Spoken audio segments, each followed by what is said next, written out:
seems pretty reasonable. So yeah, Cecil makes sense. Okay. Let me go back real quick. I don't think This there is- was a whole lot to talk about on that turn, but I figured it was a good time to just try and resolve Deep Cavern Vat, but instead of just doing this and this. But Yeah, I mean, seems pretty reasonable. Maybe. I mean, it looks like you just have to take removal, but yeah, I mean, seems like it can't be that bad. Like I don't know. Like the only arguments, like the downside of not playing the bats, like what if they have a boomerang basics you could take that could be important, or a 2 drop. The spyglass, like maybe it digs you towards like a 3 drop better, but it seems fine to play Batnels. You could maybe, yeah. Uh, seems and seems just fair. attack for two. Yeah, And they boomerang basics my bat, I think. Oh, wait, what? Oh, they're, yeah, I yeah, didn't they're see on turn one. talent. Yeah, and they play it again. Yeah, yeah. Take three here. Fine. 15. Yeah, and then here, just seems pretty easy. Just play Siren. I think I honestly I don't know if I want to put the what was it called? The The map. Yeah, the map on the bat. Honestly, it could have been better here to play the land first and represent like a Kaido and see if I can get a free block out of this, honestly, instead of playing the Siren. Because like there's just no reason.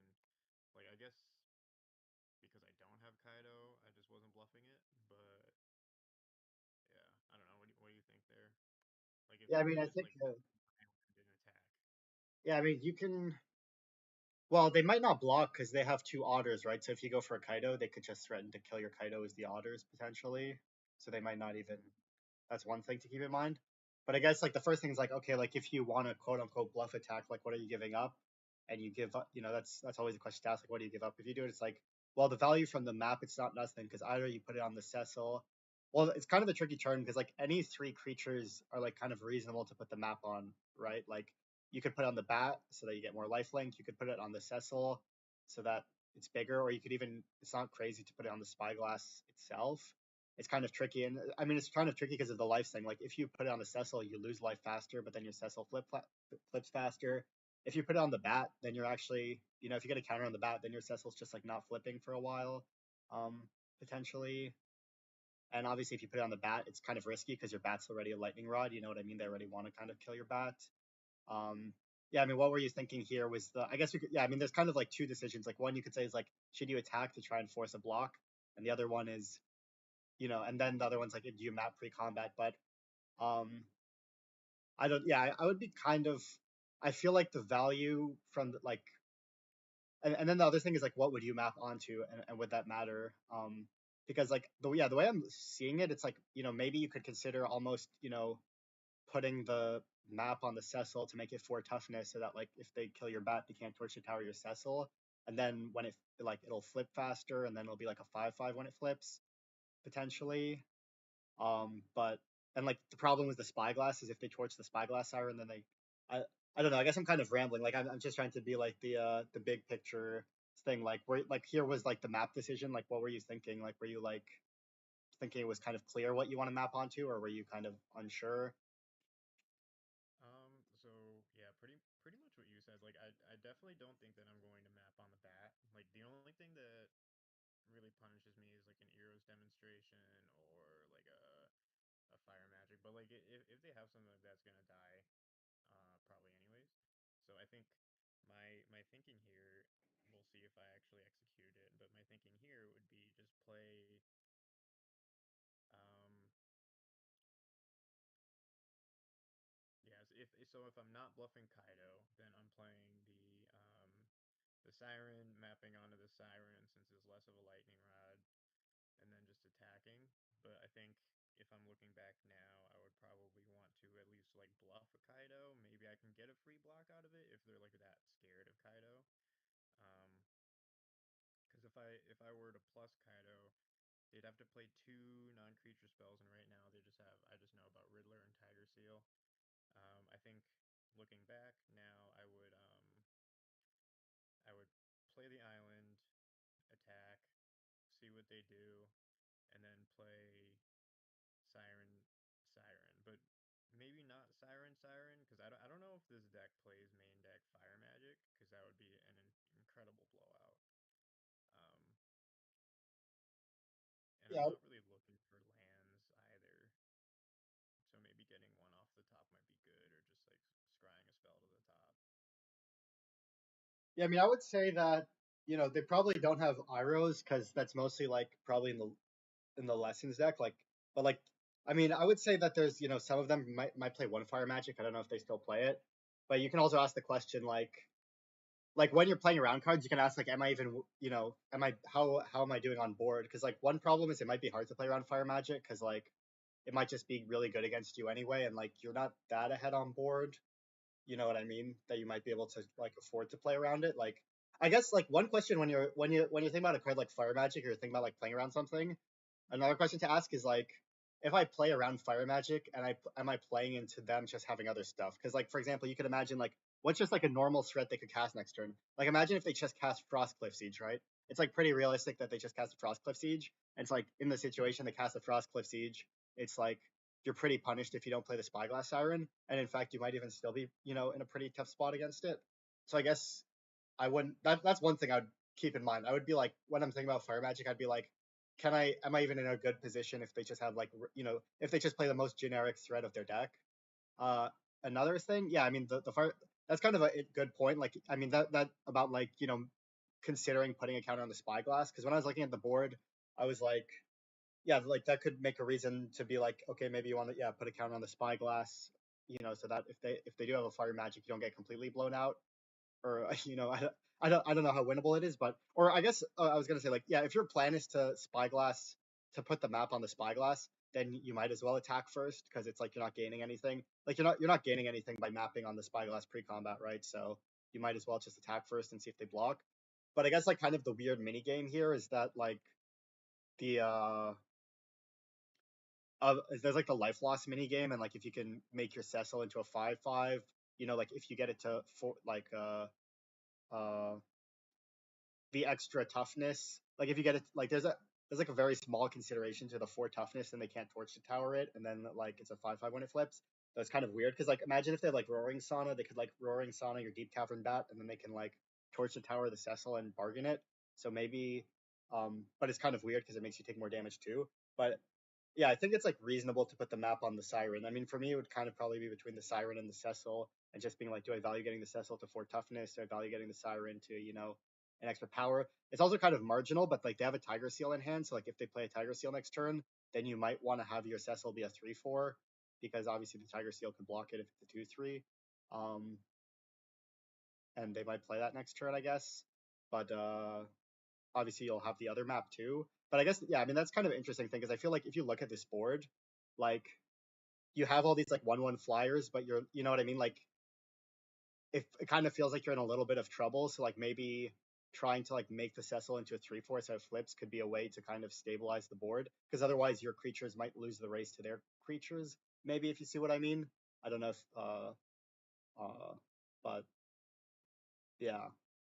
So yeah, I guess I was rambling for a bit. I don't know if there's anything you want to add or say on that.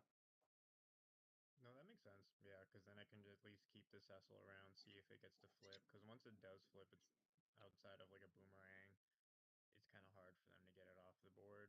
Whatever the flip card is called, I forget. Yeah, the Yeah, also Cecil.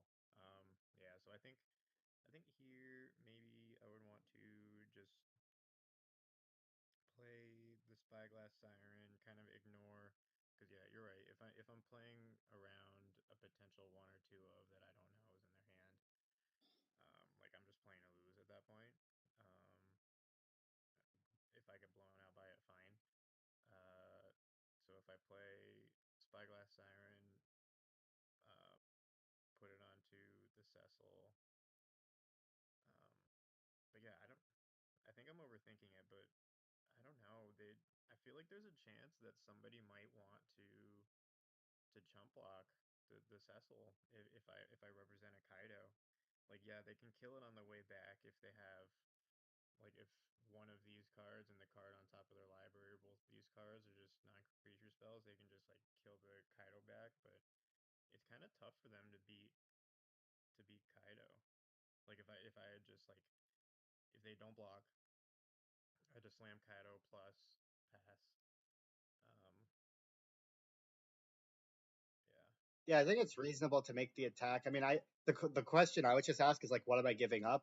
And it's like, well, like let's say that you were gonna map on the Cecil, it's like maybe you give up 1 damage, but it's not even in a way. It's almost like not really 1 damage because you take 1 life yourself, so it's like an equal. Both people take 1 damage. Um, I mean, I would probably just do the math to see if it flips because like you're gonna gain 1 life from the bat, so you're gonna go to 16, then you take 2 from the Cecil, you go to 14, then maybe they swing for 2, they bring you to 12. So I mean, you can. Sorry, I mean, give me 1 second. sir. Just someone at the door.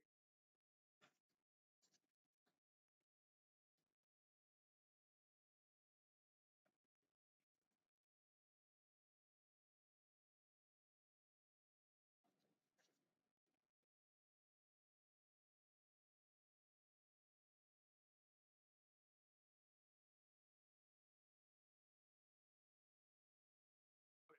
Okay. Sorry about that. No problem. Um, Yeah. Well, I guess yeah. I was gonna say like probably the most like the way I would like structure this term in terms of like what you would say is like what I was saying, like what do you give up if you try and bluff? And it's like, well, all that you can potentially give up is a activation. So it's like, how much do you value that? And then like if you decide you wanted to map onto Cecil, it's like, okay, does activating the map, could that change the flip math? So I'd just be doing like, okay, like because you want it would be ideal to flip your Cecil next turn.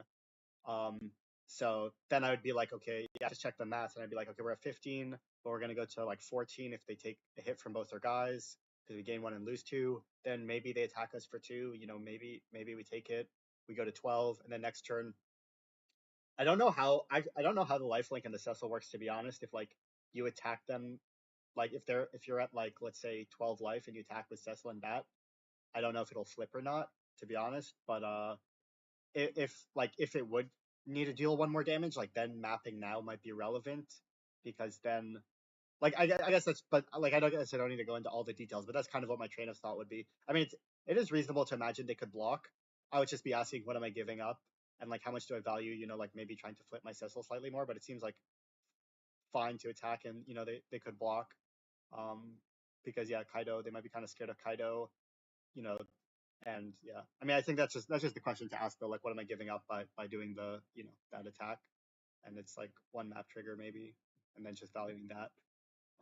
We can keep going, or I don't know if you have anything you want to add. no, that makes sense. Yeah. So let's see what I did. Yeah, played that map. Jesus, why did I Well, do it's not that? it's not that crazy because like you might be like, well, I'm kind of like it does kind of seem like a dubious position because like you have like all these like spyglass and bats, and you're kind of flooding out, and you might be The like, difficult part is under. Oh, torch. Yeah. yeah. Yeah. I mean, like I don't think it's like a crazy consideration, but it might because like the reason to do it is if you feel like you're behind and you just need to like try and solo as a bat, or maybe if you even hit twice with the bat, you can make it a 3-3. Like I don't think it's completely crazy, but just because like the problem is like you're kind of in an awkward spot, so you might need to try and take a bit more risks. But yeah, you just hit a land, um, and then yeah, obviously you just play the spyglass, I guess, and attack. And, yeah, take it, sure. So let's see. Yeah, here you kind of have to hope they don't have a Frostcliff Siege. Okay, they don't. Yeah, they torch. Okay, now they torch the bat, I guess. Yeah. Okay. Let's see, and then they just torture Cecil, I guess. And they do this all pre-combat, and then they play their Tiger Seal. Yeah, I mean this looks pretty rough. I guess we'll see. Maybe we can top deck a Curiosity. That'd be pretty smart, I guess. Uh, Maybe try a little, but that was pretty much like that was pretty bad. Yeah. Um.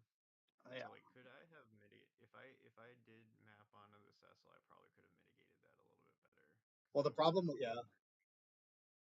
if you hit a well, the problem is you hit a land anyway. But yeah, like in the situations where you hit a spell, yeah, it would have played around the torch thing. Yeah, and then you hit another land, and it's just over pretty much. I mean, I guess like maybe you have a sub 1% chance to win. I don't know, Yeah. but Exactly. yeah, makes that's when you sense. kind of go off. Yeah. Yeah. So yeah, then you're at one. It's But pretty yeah, over. Yeah. perfect. Shoot the sheriff. Yeah. They have Iros after I claimed that they wouldn't play it because it's a lessons Yeah. card. I mean, I don't think I feel I like mean, they're moving towards that yeah, card. I don't know. Like, I don't know. Maybe makes it's because of sense. all the Llanowar elves in the format, but I have no idea. But yeah, Yeah, so I'm pretty dead what's that? here. Okay, makes sense. Yeah. Okay. Yep, Yeah. I think I can see it. All right. Then Yeah. Well, I guess I don't know if that's good or bad for you because obliterating bolt hits Kaido, but I guess sometimes they can sweep your stuff. But anyway, okay, we can see the next one. Yeah. I think this is the next one. Okay. Let's see if it is. So the same matchup. Okay, you mulligan the first hand into this. Okay, you're on the draw. Okay, you're on the draw, so this must be another matchup, I Oh, guess, whoops. or maybe it was game three of the same There's got matchup. to be a better way. They need to be more organized about this. So it was a loss. Or was it What was best? this one you got Yeah, sent to? Or this is the one was we this the just one we saw. just did? Yeah.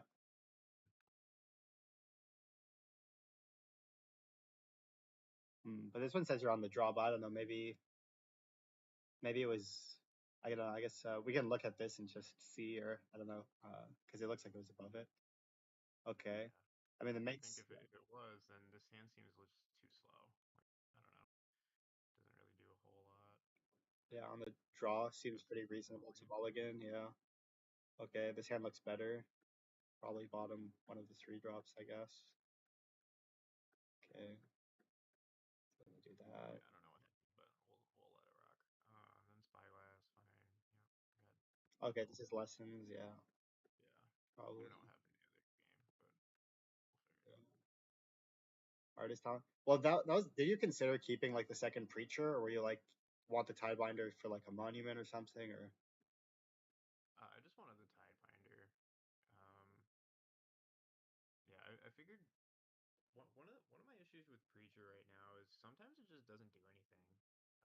Like we're assuming that I know that what this matchup is maybe, but yeah, sometimes Preacher just doesn't do anything.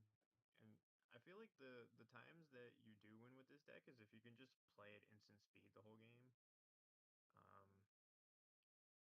yeah, I just feel like Preacher right now is a necessary evil for when you do run into like a mono red deck, but I'm not really sure. Yeah, I I was just just. figured I have two Preachers, might as well bin one. I could be wrong.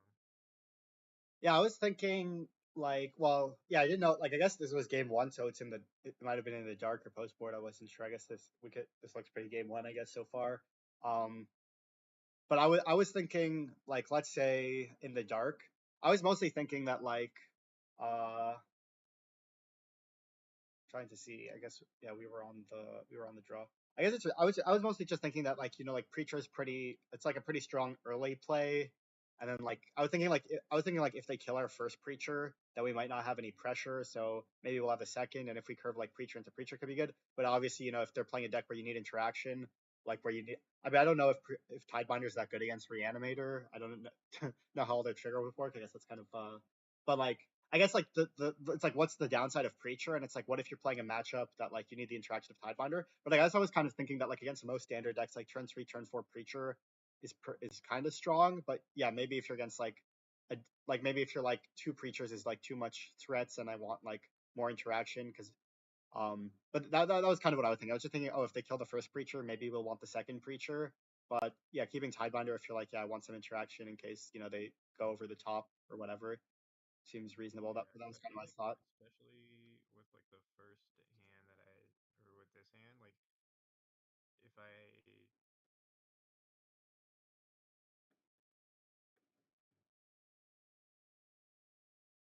like if I keep both the Preachers, like I just don't have any way to interact. Like I could definitely just like get run over. Like if I go Siren, draw nothing, Preacher dies. Like I just don't know if the second Preacher will even matter at that point. Um, yeah, but Well, that is a good consideration. Well, I was thinking that like preachers. I mean, obviously it depends on like the power level of what your opponent's doing or whatever. But I was thinking like against like preacher is kind of like defensive in a lot of ways. Like it makes a pretty good board presence. You know, like if you're playing against like let's say less like what that looting deck you're playing against, or you know even green landfall or allies, or even like a control deck or something. I was just thinking that like going preacher into preacher is like you don't need to like you're interacting by like developing on the board. You know what I mean? You're making like a big board presence. So but yeah, like it depends kind of I guess on the specific decks in the format. Like if you're like I was basically just thinking what's the downside of bottoming a preacher? I'm like, what if they kill the first preacher, then my hand doesn't do anything outside of what I draw, obviously. So I was like, okay, maybe I'd keep both preachers, but I don't think it like I could imagine it's right to keep Tidebinder if there's enough decks where like you need the Tidebinder to interact with what your opponent's doing. But Tidebinder is also kind of like a weird form of interaction because it's like can be kind of like like slippery to use or whatever. But anyway, I think it's reasonable. That's just what I wanted to point out. Though that was like I would have maybe like I my instinct was considering the preacher because I feel like it's a card that's like good in your starting hand, good early in the game. It's good to get them, you know, in the early turns, just spamming them, but it seems fine. Yeah, preacher into preacher is pretty strong. Yeah, But yeah, yeah, like we can keep going. Yeah, Spyglass, they shoot it. They play Artist Talent. Okay, you draw Flood Pits. Flood Pits. Okay, attack. They kill it. Okay, then you play Preacher. Makes sense. Play Grand, and they miss a land. yeah, missing a land there is pretty huge for me. I think at this point, like, yeah, I'm in a pretty good position. Because like I ideally we'll see what Pass Me did, but just play the Verge, attack, Enduring Curiosity, and hope that's good enough. Yeah, Because even if they do draw, like I'm okay with them getting like one trigger off of Grand. what's it called? Yeah, or if they like I think worst case scenario they well not worst case scenario, but once the scenario that I think I was thinking about was them just like drawing a land and playing a monument. But at that point, I don't think I really care because then next turn I can just counter the monument. But let's see. Yeah, I mean, I guess one thing is, can you see one problem is playing the Verge here? Uh, with playing the Verge. Yeah.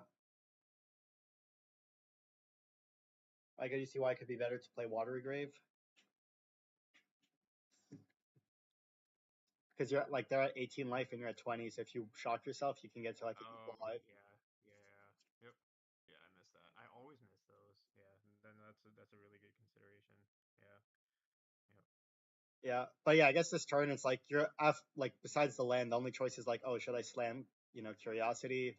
Should I hold up Tidebinder? And yeah, it seems pretty like makes sense to slam Curiosity because you know, uh, yeah, like just you get a guaranteed drawing a card, and holding up Tidebinder has its own problems, so seems pretty reasonable.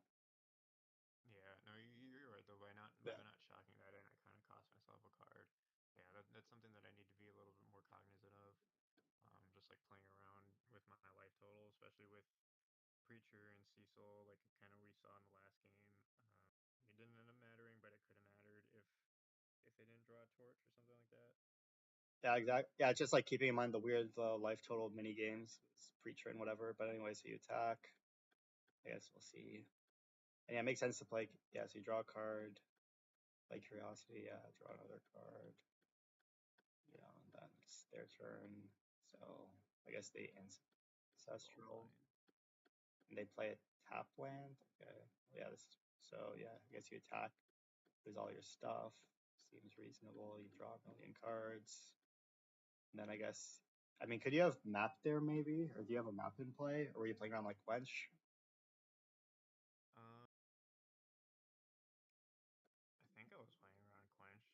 Um, I probably could have mapped, but I feel like I have plays with this anyways. Like if they do nothing, I just stand up Sanctuary and I have a lot of pressure. If they do something, like then I can Tidebinder or hold up Spell Pierce since they're kind of choked on mana. Um, because I can always do the map next turn too. Yeah, it seems reasonable, and like this way you can threaten to block with your Soulstone. Like if they attack with Grand Grand, you could, you know, or like you can have Soulstone plus Spell Pierce. Yeah, seems fine. And also your guys are already pretty big anyway, so making them bigger, you know, doesn't seem that helpful. Okay, so they play a land, they play Monument for 2 mana. Right. And then block Grand Grand, and then I'm in Yeah. a good spot. Fine. Yeah, I wonder if there was any consideration to like Spell Pierce the Monument, because then they're tapped out. Yeah, I mean, the reason I think the reason that I did that is like I have Spell Pierce up, and at this point, like they do that. I guess I can't really see their graveyard, but maybe they have Quench available. Yeah, they could. Right? I mean, If yeah. they have Quench available, I can pay for it. Yeah, I was just wondering if it was like a deterministic lethal, because like let's say you force because like let's say you spell pierce their monument, they're like forced to tap out, and then they can't do any other plays, and then like um if they let's say they like leave the grand, like you're one short of lethal basically, because like but you have a map, because like you could go like spell pierce, they have to pay. Let's say they don't attack with grand, you flash in Tidebinder, you have 9 power in play, and then you could like go like Kaido, tap their like if you hit a like um that's just all I was looking out for. I was like, is there a way we can just force lethal through? Because like if they resolve the monument, they could potentially make a treasure or something. That's all I was looking at basically. Um, Yeah, no, but I agree with that. Like another thing that I'm noticing that I struggle with sometimes is just like playing the value game too much and not just like and just kind of missing that I have to get them to zero. Because like I think my thinking here was like, oh my gosh, if they somehow don't have anything and I flash in Tidebinder and I'm able to block with Grand Grand, block Grand Grand is just like such good value. But you're totally right. Like I could just let them have that, spell pierce the monument, and just flash it in and have lethal. yeah, and they might even Yeah, be like tempted to attack because like if you spell pierce the monument, then they might be like, well, I want to attack with my grand to get the trigger, and like you only have the only thing you can have is Tidebinder, and they're like, well, I can't be Tidebinder. But yeah, I mean, I guess the like thing is before like the train of thought is just like, yeah, can I like are they just dead if I spell pierce this basically? And if so, then it's like you don't even need to think that much deeper. But yeah, they're not like 100% dead, but it's yeah, it could be a consideration. It's like, but anyway, so yeah, they flash in grand. You play Tidebinder. They firebending lesson it. You spell pierce it. Then they accumulated wisdom, I guess. wisdom and die. Yeah, and then yeah, if they can't do anything, it's just over. They're just dead on board, I guess. Yep.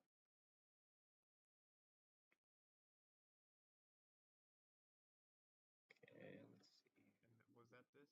No, that was I won that one, so that would be this one. I hope.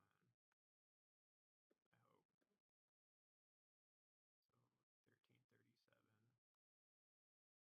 Yeah, that was best of three. This would be the next one. Okay. Well, there's a negate, so it's probably post board. And yeah, the keep seems pretty straightforward, I guess. Yeah, this seems like a pretty good hand. Yeah. So let's see what happens. I mean, yeah, I guess you have to hope to. I guess if they play Grand, you can try and play Cecil maybe. But yeah, try and block it. Then they have Iros. Okay. And they do that. Then I guess you have your first choice here, which like you can either kill the Grand or pass his negate. I guess drawing trajectory. Maybe Drawing that's that was great because I just boom boom. yeah, seems reasonable. So yeah, so now you just oh no, but What you was pass. this?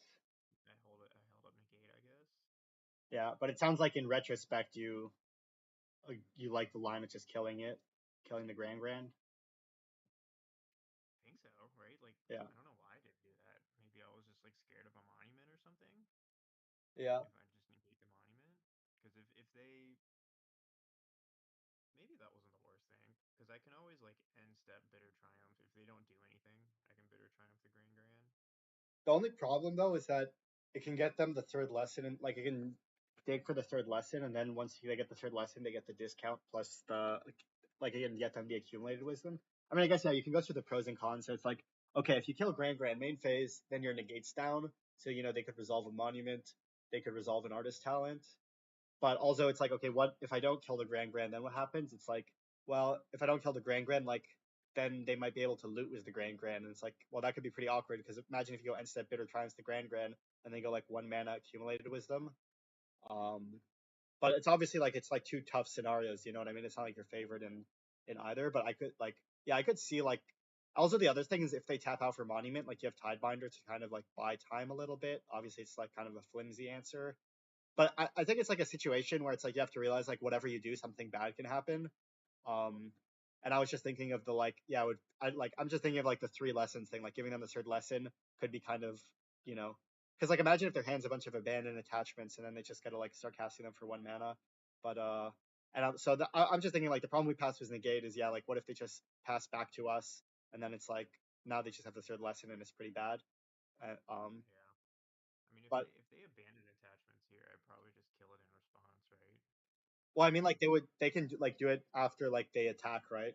Because then they get the discount, is what I mean. So it's like if they attack and they go Okay. discard a lesson, and then like they can just cast abandoned attachments for 1 mana. I guess they only have oh they have a Grand Grand in the graveyard. For some reason, I thought they discarded a lesson. So I guess they're like kind of far from getting the third lesson. But I'm always like, it always kind of sucks to let them attack with Grand Grand because it gets them closer to their accumulated Why didn't wisdoms and they stuff. play it in the graveyard? I think they discarded it from the first Grand Grand, I would Oh, guess. okay. Yep, you're right. But yeah. So I guess like maybe because they discarded a Grand Grand, it's like okay, maybe I can just pass and try and negate an artist talent or a monument. So that's pretty reasonable. And like if they had 2 lessons in the graveyard, I might be a bit more scared. You like obviously it is kind of suck to like give them a free loot because it's valuable, but it's like also negating an artist talent could be pretty nice here. And like if they do nothing, you can just Bitter Triumph. So I think it's reasonable, I guess. Considering now that it's just a second Grand Grand. It seems Yeah. like a close If it choice was though. you, would you have trajectoried in Siren?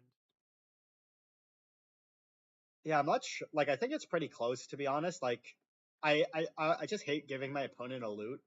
Hmm. But maybe it's worth the cost. Like, it's just the problem with passing the gate that feels bad is like it feels like pretty realistic that they could just pass back to me. That they might, like there's a pretty good chance they're gonna pass back, and if they pass back to me, then I just gave them a loot and all that. Um, like they don't have to spend their main phase slamming a monument or slamming a talent, but they might. Um, and obviously, if you do tap out, then you just let them resolve it for free. Uh, I don't know. Like, I think it's called. Like, I think it's like not bad either way. Like, I'm honestly not sure what's a better line. I could see this being a better line, but I like the feeling I get is that like overall, like I feel like we're not in that good of a spot here because we don't have like a good way to interact with like we don't have that fast of a clock, and they have a lot of access to like accumulated wisdom if that makes sense like they're not that far from accumulated wisdom I guess if that makes sense, so we're not like pressuring them that much. Like I guess like here's the problem what I mean, so like if they attack with Grand Grand, then they're like much closer to accumulated wisdom and we're like not really in a good spot to interact with accumulated wisdom because we don't have clock or pressure. But like if we kill the Grand Grand, then they can just freely resolve an artist talent or a monument and then we're screwed. So to be honest, like the fact that they didn't discard a lesson last turn means that it's like there's probably a higher chance that they won't discard a lesson again, and then like you're less punished for like giving them a loot. So that I guess that's kind of how I'd break it down. It's like the problem of like main phase killing it is then they can just freely resolve a talent or a monument, and the problem of passing is we give them a loot, but maybe it's fine to give them a loot because like they're like at least they didn't discard a lesson last turn, you know what I mean? And like if they resolve an artist talent now, it is pretty awful for us. It's pretty bad for us. So yeah, that's kind of my thought The more I process. think about it in retrospect, this isn't as bad of a line as I originally thought. Yeah, But yeah, because just like them, like if they resolve a talent, it just feels hard to win a game here because like our hand just doesn't have anything. sorry. No problem.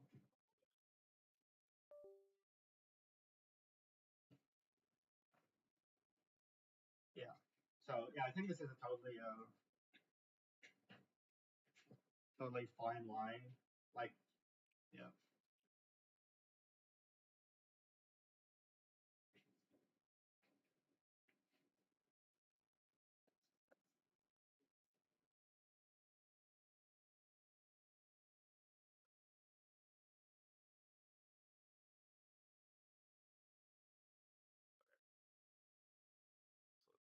So let's see what they do. Play land, attack, loot.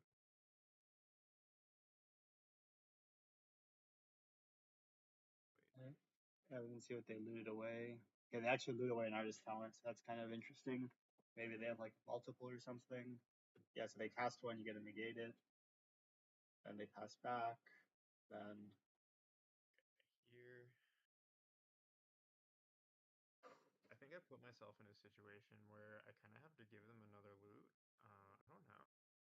Like, I guess if they play like a naked, I don't know. I just feel like if I'm on the draw in this matchup and I don't really have any heavy hitters in my hand, like I don't think I'm gonna necessarily win the game with a 1-1 or a 3-2. I just have to like try my my best to keep them off of talent endurance. Um, so maybe well, I just like shot here and pass. I don't know. I'm not really sure. It's kind of playing loosey goosey with my life total, but that's fine, I guess. yeah, I mean it seems fine to pass because like your only options are like, do you kill the Grand and play Spyglass, or do you try and like Tidebinder ambush the Grand and like, yeah, since our hand's kind of bad, maybe it's fine to take the risk of like try and just Tidebinder ambush the Grand.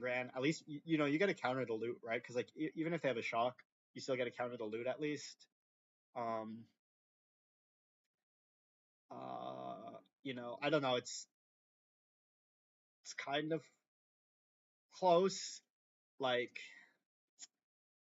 because like the thing. I mean, I guess it's kind of weird because it's like it's kind of hard. Like whatever your future turns are always going to be kind of awkward in a way, a little bit, because it's like okay, you can try and like hold up the Tidebinder to maybe ambush the Grand or something of the sort, but then it's like, well, it's not like your tragic slip is necessary or whatever it's called, the tragic whatever.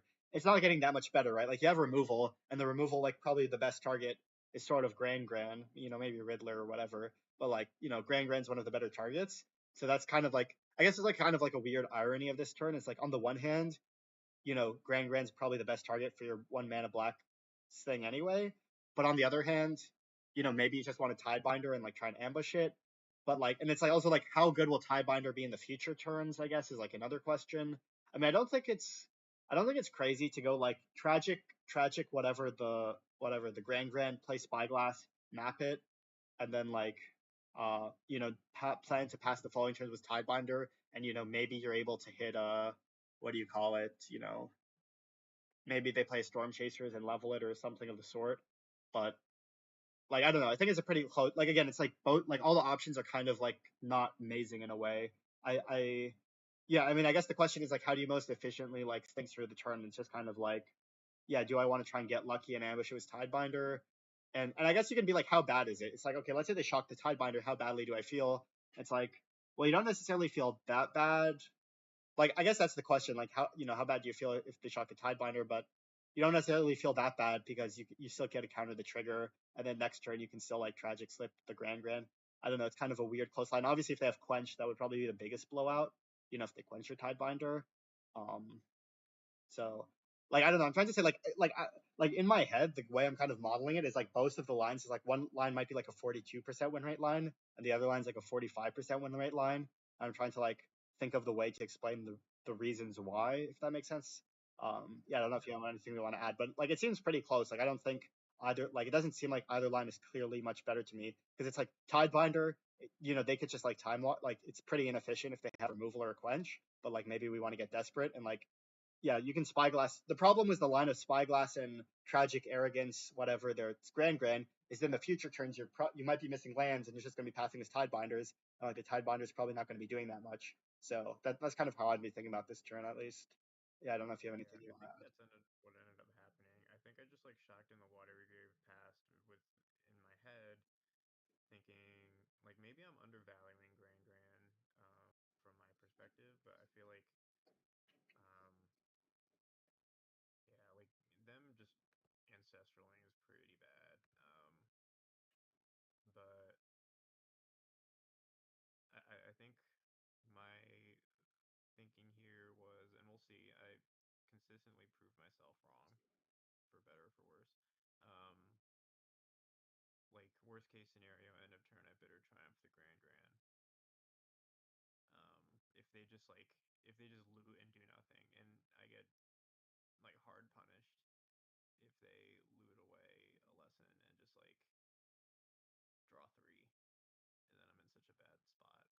Or were you considering like Tidebinder or the Grand trigger when they attack, or were you like, Um, I don't know if that's what I ended up doing, because that also seems really flimsy. Because then they could just kill the Tidebinder and then play a monument, and then I have to like really hope that my second Tidebinder will like kind of win the game for me, or just stay on the field for a long time, or else I just lose. I mean, I would say I don't like the play of like passing this Tidebinder up and planning to triumph on instep. Sound like I'm a little bit sketchy on that plan because like I would say like if if your plan is to bitter triumph like so it's like okay what's the payoff for passing this Tidebinder and maybe you're like like what can they really what could they really hit that you're happy with and maybe it's like Storm Chaser's talent but like if they had Storm Chaser's talent they might have cast it this turn anyway unless they have like I mean they probably don't have a spell pierce or anything so like I would just be like, what am I like? I feel like giving them a loot, kind of tough because I feel like as soon as they find an accumulated wisdom, or like as soon as they get their engine going, they're just going to kind of start like steamrolling us, and we don't have a lot of pressure. So I do kind of see some value in like stopping them from getting lessons in the graveyard or whatever. Because right now I think they only have one maybe, so that's like at least pretty manageable for the time being. But, like every loot is so gets them closer to it like I could see like if your plan was to bitter triumph on Incept, then I might go for like the tragic slip because all it's like how much better is this tragic slip getting anyway? Like what are you gonna hit like a storm chase? Like what are the creatures they play? They play like Grand Storm Chaser's talent, maybe Ral, maybe Riddler. Maybe somebody has something else, but like I feel like Grand's like one of the main cards that dies to removal, and like is pretty threatening from your side. So yeah, I guess I would be kind of valuing stopping them looting because I feel like they only have one lesson now, so they're pretty far from accumulated wisdom. But like as soon as they get a second lesson, they're gonna be a lot closer. But yeah, I can see the risk. Like if you go like Flash and Tidebinder to try and block it, and then they just go shock it and play a monument. Well, then it's like okay, now it's the same spot except they have a monument in play. But if you go like but you're kind of in trouble against Monument, like in a lot of ways, because if you go like Tragic Slip plus play Spyglass, whatever, and then they go play Monument, and then you untap his Tidebinder, the problem is a lot of like it's kind of going to be kind of hard to hit the Monument because they could just like go like if they have abandoned attachments, like they don't need a main phase it, they can just pass to you, and then you know what you're gonna have 3 mana up, and then you just have to untap, and then you have to like Tidebinder on your own upkeep if you see what I mean. Like I feel like the Monument's gonna be kind of tricky no matter what. But I guess like the key thing is like yeah, I'm in this specific matchup. I am kind of worried about them getting to 3 lessons because I feel like that's a big deal. Um, like I would be skeptical to let them loot, I guess, because it's like I guess also like another problem is if you're gonna bitter triumph on the end step, like you lose one of your mana, and I feel like I'm just valuing the mana efficiency there a little bit because like if our plan is shock ourselves, take one end step bitter triumph, then yeah we lose a mana like we could have played the Spyglass Siren plus kill it. Like I guess I would be questioning like what are we gaining by like holding up the Tidebinder and waiting for their end step? You know what I mean? Like I feel like at that point, maybe we should just, kill the Grand or try and ambush it before, if that makes sense. Like I don't see what we're really getting by giving them the loot, except for like maybe if they play Storm Chasers, like what makes you want to wait till the end step, I guess. I think I was just scared of Monument, but I see what you're saying. Like if we were to trajectory the Grand, play the Spyglass Siren and map onto it, kind of like filter our draws a little bit. Um, like we can beat a monument, but I feel like we can't beat drawing three for one. Um, so yeah, yeah, Well, I would let's also, see what I did this yeah. turn. Like I might not have done what I thought I did, but I'm Well, I pretty guess sure yeah. I did what I did. Well, I was gonna add like well, there's a couple of subtle things. I mean, well, the first thing I would say is that like if you shock yourself and pass, that kind of does signal like Tidebinder a little bit.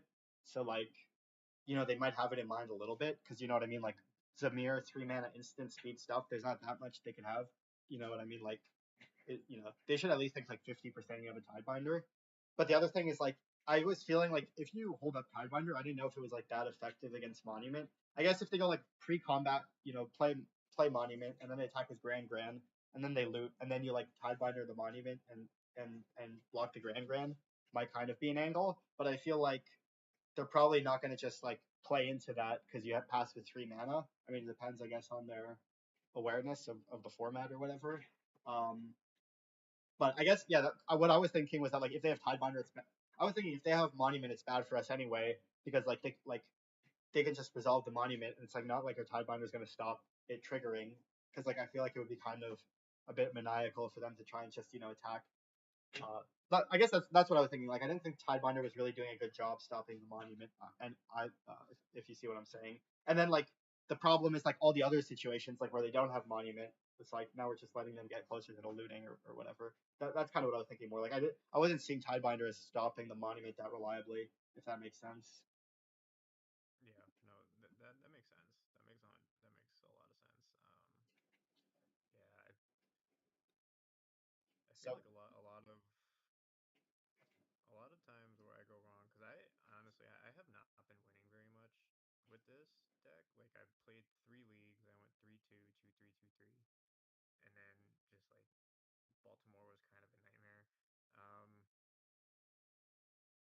like those situations where like you kind of said, you got a 42% win rate play versus a 45%. Like I feel like I'm consistently choosing the 42%, and then at the end of the game, I'm like 50% back. And like just trying to be harder to play against. I feel like I'm very easy to play against because if I just shock the Watery Grave, like any confident player is going to be like, okay, this dude definitely has a Tidebinder. Let me play around that real quick. And then I'm just down tempo, like you said. And like 5 life here isn't negligible because they can just beat down. Um, they don't really seem to have much of a beatdown component to their hand right now, but like they could turn the corner pretty quick. So I think you're definitely right. Like the better play here probably would have been the trajectory play, Siren, and then map onto it. But yeah, I think I don't know, let's see what I did. well, like I don't hate to like try and ambush the Grand with Tidebinder, but the play that I'm the most skeptical of is like let them attack with Grand get a loot.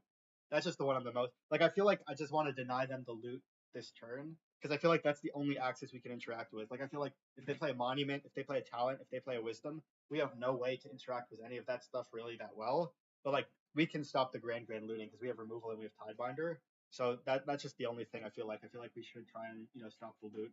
So like I don't think it's crazy to like pass, let them attack, and then like try and ambush the Grand. And obviously, yeah, like they kind of know you might have like kind of one other awkward like part of the thing that's nice about the Spyglass Siren is as you said, let's say you shock and pass, and they're like, oh, my opponent obviously has a Tidebinder, I'm not going to attack, and then now it's the end step, and now you're like, okay, well they didn't attack with a Grand, and then it's like are you going to play 3 mana Tidebinder? I mean, to be honest, it's not like that bad because you play the 3 mana Tidebinder, you untap, and then you get a trajectory, the Grand, and then you get an attack, so it's not like horrible. But I guess yeah, that's kind of what I was thinking. But anyway, I guess yeah. My main point is I would just be hesitant to let them loot, but we can keep going and see what happens. Yeah, because It's I just put myself in a tough position because yeah, any player like cognizant of the format is going to see like, okay, he shocked in the land. He obviously has Tidebinder. Like I can, that's pretty easy to play around. And then again, I'm just like down a decent amount of tempo. Like yes, I can flash in a naked Tidebinder, um, but they can just kill it. Like and if I put myself in a situation where they do attack, then I'm automatically thinking like, okay, I can deny them one loot, but then like yes, I have the second Tidebinder, which is good, but then I'm just stuck with them having a Grand and a Monument, or a Grand and just one of their enablers, um, and I'm in a tough situation. So if like looking back, like yeah, I think it might have been better to do this and this. yeah. I mean, the only the one upside of of playing the Tidebinder this turn is that like if you draw land next turn, like right now your hand is like you have a 3 drops and 1 drops. So like if you use all your one drops this turn, then next turn you might like draw a land, and then your hand's only three drops. So like one upside of doing the Tidebinder now is like you Tidebinder end step, and then like if you draw a land next turn, then you could potentially like play Tragic Slip plus plus like maybe play a second Tidebinder or something. So it's kind of like a weird like splitting up the mana thing. Like basically like the one drops are kind of modular when you can cast them, whereas the Tidebinder you have to kind of cast it in clumps.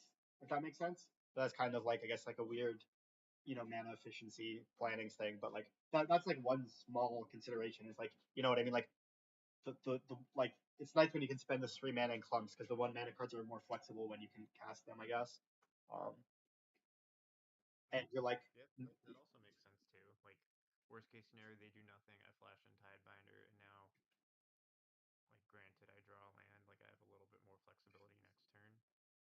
But I could also just be putting myself in the same situation. Like flash in Tidebinder, they kill it probably, and then I don't draw a land, and then I'm just in the same position but worse. Um, but yeah, yeah. let's see So let's what see. their loot is. So it looks like they attack. They play a mountain, which is kind of aggressive pre-combat. Yeah. Yeah, I just gave them the loot here because I don't know. Like I think I'm undervaluing the loot, um, especially given that they only have Eros demonstration and they looted away a grand. So like I'm relatively not safe, but I'm not like dead in the water already. So I guess I gave them the loot, and I'm just like waiting for. Um, I'm, I think I'm just trying to like get them with Tidebinder here, but obviously it's not a gotcha anymore since they already attacked and looted. But let's see. But yeah. I mean, I would say like yeah, the one thing like I realized was the loot was just that like I've been playing the lessons deck and like when you play it, like you can tell that like I mean one thing is I always it helps you like know how to play around your opponent when you play their decks too. Like that's one thing. Like if you play on arena and you have a bunch of stuff crafted or whatever. Like I've realized like like when you play the other side, then you see how it feels from the other side. So I just know like I've been playing the lessons deck and like the loot can feel pretty valuable because like once you get to the 3 lessons in the graveyard, it can be very big. Like obviously you don't want to overreact to it, but if you look at the lessons deck and think of it more like how do you say like it's almost more of a storm deck or like in Pioneer how the like accumulated wisdom is kind of close to treasure cruise in a way because like treasure cruise both treasure cruise and accumulated wisdom are like you know very like once your graveyard is big they're like get busted so you could kind of think of it almost like you're playing against Phoenix so like giving them the loot gets them closer to the delve obviously it's a bit more nuanced than that but yeah that's just kind of like some ways on like how to like get an idea of the value of the loot like if you ever try the lessons deck then it's like kind of easier to play against because then you see what it's like from their side uh Yeah, no, that's a really good point. Like I've played a couple matches with the Lessons deck. Yeah, you're right. Like you're just allowing them to treasure cruise. I like that yeah. correlation. Well, there's just definitely times when you're playing the lessons deck and you're like, you have the Grand, and you're like, man, like the loot's just gonna be so much value, like you know what I mean? Because you get to the thing and like the discount's a big deal. Like that's one thing I realized is kind of messed up about the lessons deck is like it's like turn 4 and then you just go like 1 mana Grand, 1 mana accumulated wisdom. And it's like the Grand like the discount's kind of a big like a really big part of the card. I feel like because all the cards are 2 mana, it makes all the cards 1 mana. But anyway, so you kill it on end step. Um, yeah. So let's see. Yeah, like I might have ran out the naked Tidebinder just because I'm like, well, we have the tragic slip. We could just tragic slip it next turn. But and it's just like I would be like just letting it die. Like one thing about removal is like sometimes it's fine to like let your card trade with removal because it's just gonna trade anyway. So at least this way it's just doing it in an efficient way. You know what I mean? Like yeah, maybe they have an abrade or like a removal spell, but like at least this way, you know what I mean? You're just getting out of their hand. Like you can think of like a good analogy is think about like your Tidebinder like a Thoughtseize because people like to cast Thoughtseize. They're like it's good because you get the it's like you Thoughtseize the removal out of their hand. Like that's one way I'd be like not you know what I mean? Like just get it out of the hand, make them deal with it because it's like you know what I mean. Like the removal is going to be good against your Tidebinder no matter which way you slice it this game. Yeah, yeah. But No, that makes sense. Here, let me just turn yeah, off my work stuff. I don't want anything risky to get up there. Okay. Yeah. So where are we? So I killed the Tidebinder, and then I drew the land, which is nice. I probably just play Siren here and pass. yeah. Makes sense. And they go abandon attachments on end step. So yeah, you can't do anything. Now they play. Oh, that's main phase, I guess. Okay, they play monument. Okay, yeah. So you flash into Tidebinder to get some pressure. Makes sense. I guess you just crack a map on something. Sure, the Spyglass. You draw a land. Sure, you play tap land. Makes sense. You attack. Yeah, pretty straightforward, I guess. Now they play Artist Talent, and then they do this. I guess you can maybe Tidebinder. I guess it's kind of interesting. Yeah. So yeah. I think I go after the monument here. I don't know. I'm not really sure. Um, Yeah, it seems yeah, I think I reasonable. go after the monument just because it's giving them raw cards. At least with artist talent, they have the discard. But I don't know. That's my initial thinking. Let's see, one, two. Yeah, that seems reasonable. Like it's either yeah. I mean yeah, there's like so yeah, you go after the monument so that at least it's like permanently shut down if they don't have removal. Then okay, drawing Kaido is a pretty good draw. Yeah, that was pretty neat. Because yeah, you could even yeah like if you I were think playing here them I just yeah bounce the Tidebinder. yeah you could like Kaido bounce the naked Tidebinder and then have the second Tidebinder potentially. Yeah, I was gonna say like you could almost not tragic slip the thing, or I don't know if you played a land because if you didn't play a land, I guess then you could do it all. But I was gonna say like there's a world where you could like you could not tragic slip their thing and then you pick up the Tidebinder and just hold up the Tidebinder and like ignore their otter for a minute. Yeah. Uh, let's see what happens. Yeah. Okay, I so wonder then what would have surveilled because I drawing a land doesn't seem like the best thing ever. Did I put something in the yard? it looks like you milled a Kaido and a Tidebinder,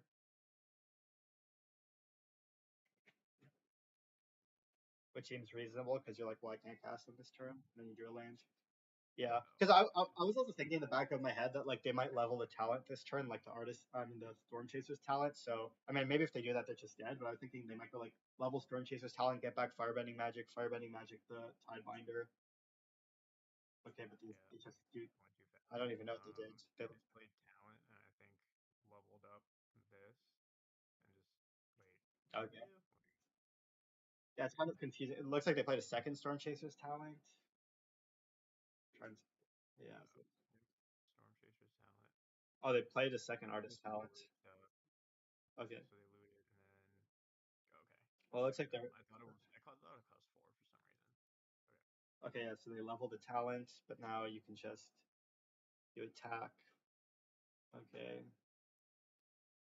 so yeah, they just block, and then you can like I don't know zero the Kaido, I guess. Yeah, draw a fountain for it. Okay, and Did I pass. Yeah, surveil anything?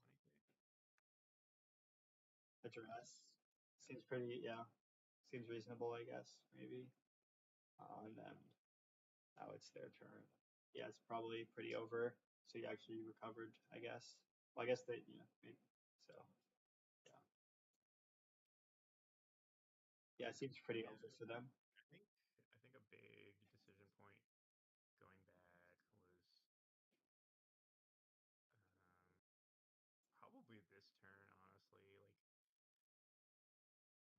because I basically let them get what was it, 3 cards closer, 2 or 3 cards closer to Wisdom. yeah. Yeah. Yeah, I think it comes back to this turn. Just like I Well, should have this. just killed and then played the Yeah. thing, and then I would have had some stuff up because I can negate later.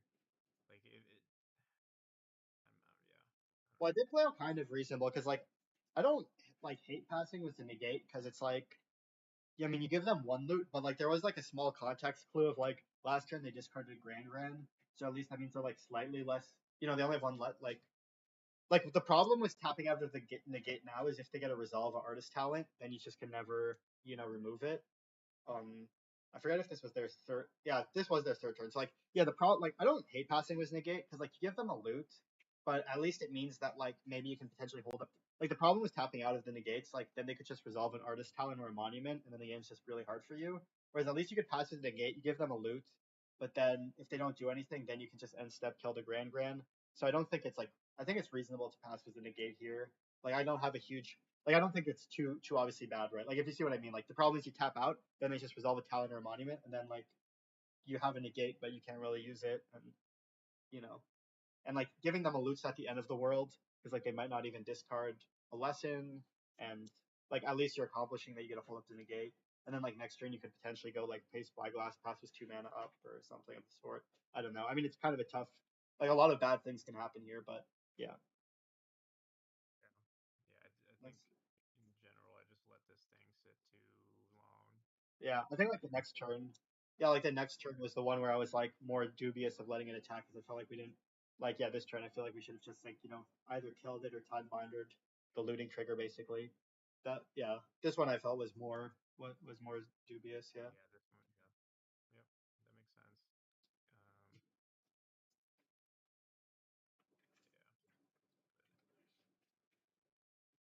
But anyway, but yeah. mm, I think this was the one that I was looking for. I think this was. I don't think this one. I definitely remember. I made a couple of mistakes. This was against mono red. I'm pretty sure. Um, this seems like a reasonable keep, so I keep it. Yeah, makes Um, sense. Spying on us, yeah. Fired Claw. Okay. then here, I think I held up Phantom Interference. Nope, There you go. just kidding.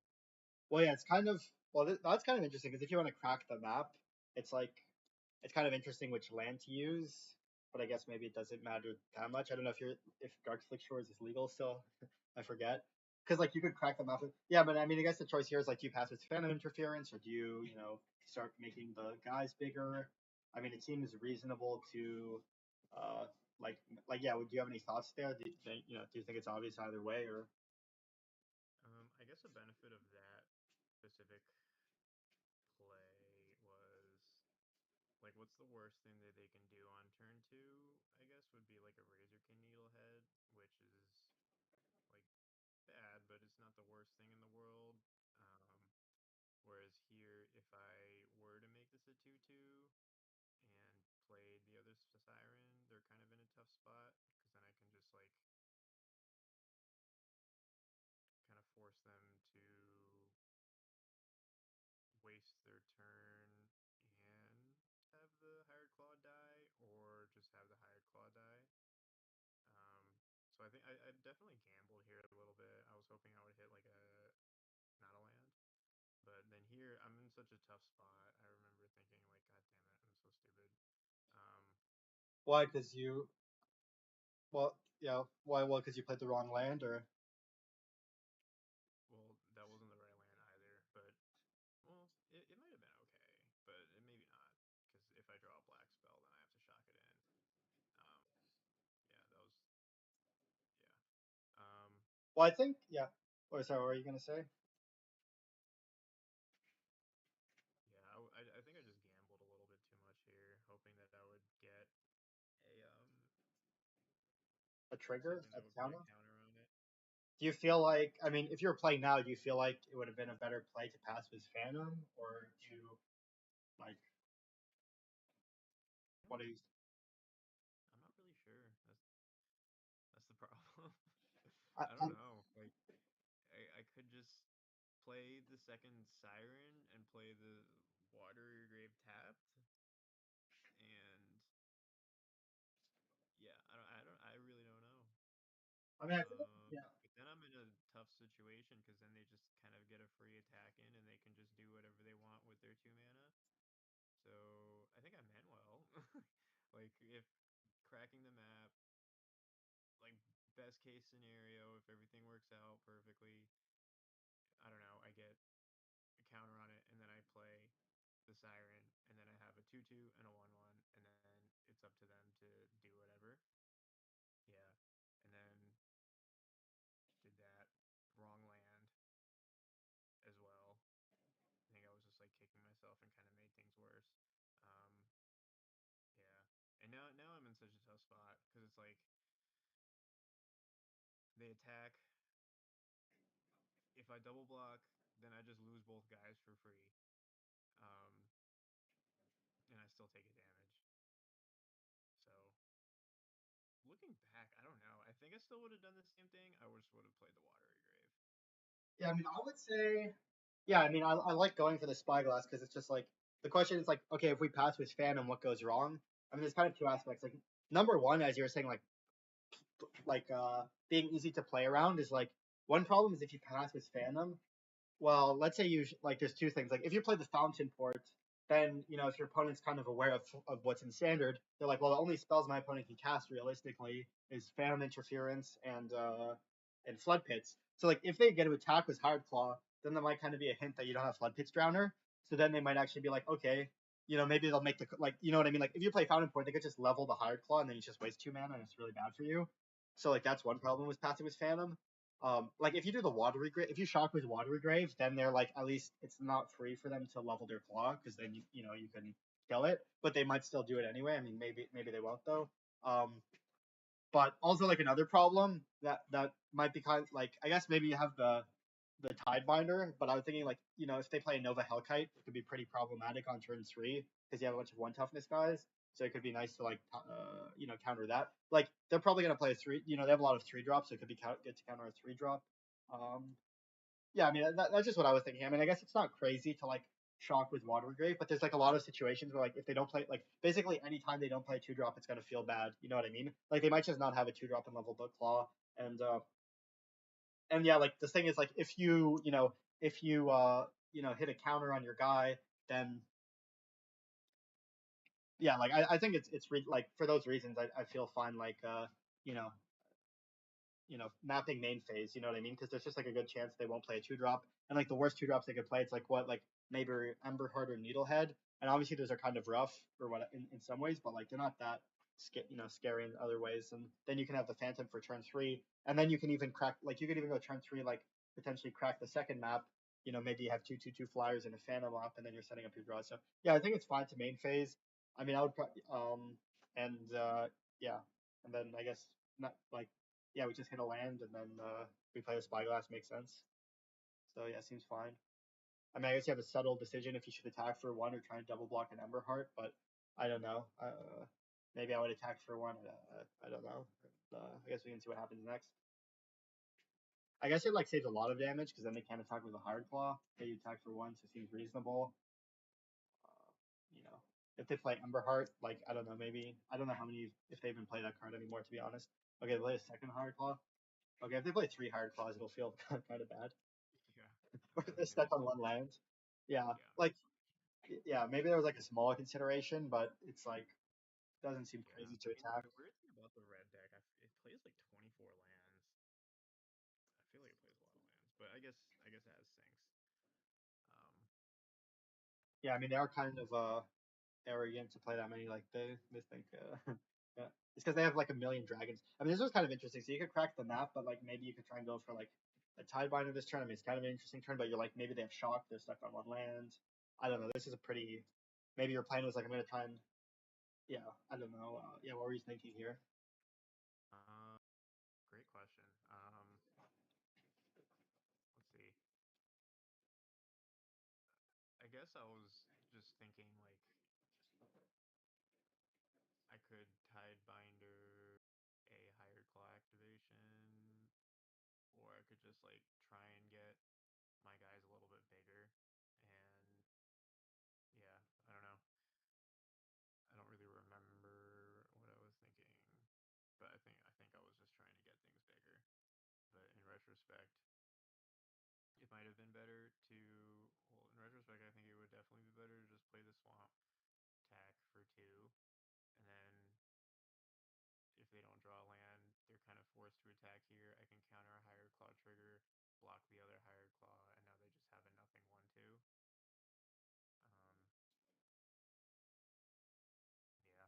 Yeah, I think that would have been the better play. What are your Yeah, thoughts?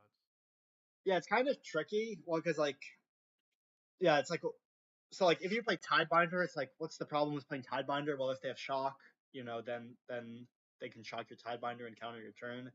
But it's like one of the problems, like if you map your Siren and let's say you draw land, then it could be a pretty awkward dynamic because then you're gonna pass with like Phantom Interference up basically, but like they can just level their higher claw if you see what like you know what I mean. Like it's pretty, or like they might not play a spell. Like it's kind of you have like 2 awkward options. Like you play Tidebinder and then shock is annoying for you, or you don't play Tidebinder, but then it's kind of annoying because like their higher claws get to attack you for a lot of damage, and it might be hard to block. But if you hit a spell, then you're like, okay, if I hit a spell, then I can make my Spyglass a 2/2, and then I can double block. So it's kind of like a weird dynamic. Because like if you hit a land, then you're and like if you hit a land and they draw a land, you know what I mean? Then your Spyglasses can't block, and then it's pretty awkward that you just take 4 damage. But if your Spyglass hits a spell, then you can potentially double block, but also at the same time you hit a spell, and then uh uh like you might not even be able to use Phantom. Like for example, they can still do a trade. Like they can still go like play a land, level their Hired Claw, trade with your 2/2. Then then you can't use like it might be hard for you to use your Phantom Interference anyway. I mean it's kind of an awkward spot because your hand's kind of awkward. Like you have like way too many lands. You have these small Spyglasses. Like I'm kind of seeing this as like this is kind of like a tricky situation. I'm not sure, what's the better line. Like are you supposed to, yeah, I'm not 100% sure. Like I see like yeah, like you go for Tidebinder, then you get blown out by Shock, or you try and wait, but then like maybe you can't use the Phantom, but maybe it's fine because you can try and bait it onto his thing. And obviously the map has like weird subtle things where it like quote unquote scries for your next turn.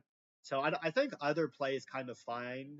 Like I don't like I'm always trying to like keep an eye out for like what's a disaster. Like I don't think it's a disaster to play Tidebinder this turn, and I don't think it's a disaster to like use a map on your guy. Like they both seem like reasonable lines, if that makes sense. Um, yeah. Yeah, I think what ended up happening was I mapped, got a land, and I ended up not attacking, thinking that I can just like kind of blunt the offensive if he continues to brick. Well, if they continue to brick on lands, Yeah. but they drew a land. Yeah. The worst. So And that's I the was just in like a tough situation, and I'm like, damn it, I just did this to myself. I have no one else to blame. yeah, Um, that's the worst. Yeah. Yeah, yeah, that's always the case in I that think that's what situation. happened. Yeah. But Yeah. let's Yeah, that was the worst case situation I was describing. Like you hit a land, like you miss, like you hit a land with your map, and then they hit a land. And then it's like, wow, now I can't even block, and I can't cast my Phantom, and it's horrible. So like maybe it's worth trying to like play around that situation a bit. I don't know. But anyway, so yeah, this but happened. instead I played directly into it, which is fun. Yeah, like it does sound But unlikely when you say it. It's like the chance they draw lands like maybe like 35%. The chance you hit a land 35%. So it's like it's only a 15% thing to happen probably, or 20%. But at the same time, that's like the worst thing that can happen. Like in that situation that happened, and like you might be like, well, you're kind of in a good spot because they missed a land drop, so like maybe you can afford it. But anyway, so we can see what happens. So yeah, you crack the map. Uh, yeah, land, hit all lands. Yeah, then you and I try pass. and stay back, and then they draw a land. So yeah, it happens. But I yeah, I don't know. Like, am I just gambling too much with these maps? Um, should I continue to gamble with these maps, or should I just have made the safer play of trying to tide bind a Hired Claw activation? Um, like now, if I had tied if I had Tidebinder up, I could let them attack. I would take 2 from the attack potentially if I choose not to counter one of them. Um, I guess and what see if they put a counter on it. If they put a counter on it, I can counter that, and then I'm in a decent spot. But if they just attack here, don't do anything, and I don't play the Tidebinder, then I'm just up to Phantom Interferencing the whatever 2 drop they play, but then I'm down to 11, which is not a great spot to be in with my 1/1s. Yeah, I mean, I guess one thing that's like about passing with a Tidebinder that's good about it is that like if they attack, it can potentially set up the double block for your other Siren.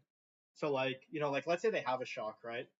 And you know they attack for 2. Like you get a flash in the Tidebinder, but now like they have to shock your Tidebinder. So that means by the fact that they have to shock your Tidebinder, that means your 2 Spyglasses are safe to double block one of the lizards. I guess yeah. So like that that's one thing that I just realized now. You know what I mean? Like if they shock the Tidebinder, at least that means that the Sirens can double block the other Hired Claw. So that might have been like one reason I would consider passing, I guess, because like that, yeah. If you see what I mean, like if they attack, you get a Tidebinder. They shock the Tidebinder, but then at least you get a double block, and then next turn crack the map, have the Phantom. But anyway, we can keep going here. I mean, yeah, this looks like it's pretty rough spot. Yeah, I think one thing that you've said a couple times is like, what's a disaster here? This is a disaster, and I could have mitigated it, even though it was relatively low percentage for all those things. Well, both of those things that happen at once. It's not impossible. Um, so yeah, just not not being a disaster, I suppose, is a good thing to do. Um, Yeah, let's see what happens. I take a bunch of damage here. yeah. Yep, yep, yep, yep. And then That I makes just sense. counter this. Yeah. Okay. So let's see. So draw another land. Yeah.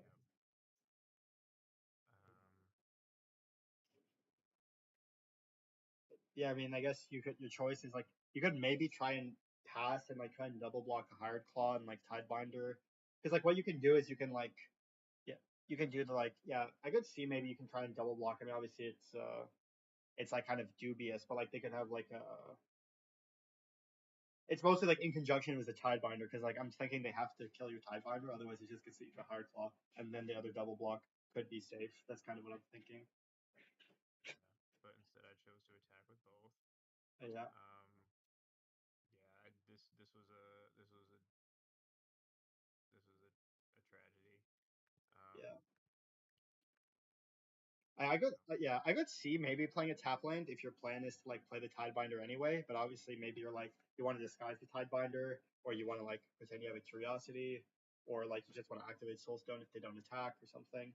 So, like this might incentivize them to. I don't know, but that yeah, I guess this is fine. I don't because you have so many lands that like it's not like you're gonna need to shock yourself probably this game anyway. So okay, so they play Tidebinder, yeah, and they just attack with everything, and you can flash in Tidebinder and yeah. Counter the ability and then block the other one. Yeah, and then So I'm still in a tough spot, but that's that was a good fine. turn for you. Yeah, they keep missing a land is good, and yeah, your soul stones are getting kind of good on the board. I guess you can even main phase activate it because you get the vigilance attack. Maybe. Yeah. Probably should have done that. Yeah, But I could let them use like a sorcery speed remove. Like it gives them some information, but it could be worth considering for sure. so Yeah, attack for two. yeah. Then they get Play the second soul stone. Yeah. So yeah, they do that. They play. Wow, they have played that card. That's deep, deep yeah. cut. That brings me back to 2019. Yep. Then I just animate this. Yeah. Like all things considered, even though it was worst case scenario, at least they're stuck on two. Yeah. And Well, then now they your get a soul land. stones are taking over because all their guys are too small. Yeah. Yeah. Now you can just like probably act. Yeah, I could even see like activating the other soul stone and just attacking with both of them. To be honest. Yeah. Looking back, I probably should have done that. Yeah. Definitely should have done that. But here we are. So yeah, they don't block at all. Yeah, makes sense. That makes sense. Then they draw a card. They go to combat. Let's see if they attack with those guys. See activate that, and let's see Yeah, I you should block have. with one each. Or okay, yeah, yeah, I was that just makes afraid sense. of like a combat trick, and I really wanted it to die. But yeah, wait. So going back, why why didn't? Well, I guess if I animated the soul stone, they could just kind of like if I animated this soul stone and attacked with this soul stone, there's a realm of possibility where they can just like block, kill a soul stone. Yeah, it's probably better to just Yeah, it's not wait. crazy to pass, but I was thinking like it forces them to block, and like the Soul Stone's probably gonna trade with the Everheart anyway. But I mean, so yeah, now they like they untap. Like one blood of letting them keep the Emberheart is I don't know if they even play Witchstalker Frenzy anymore, but if they do, then it's annoying to give them more attackers. But anyway, yeah, I mean this block seems reasonable. Oh man, is that still in standard?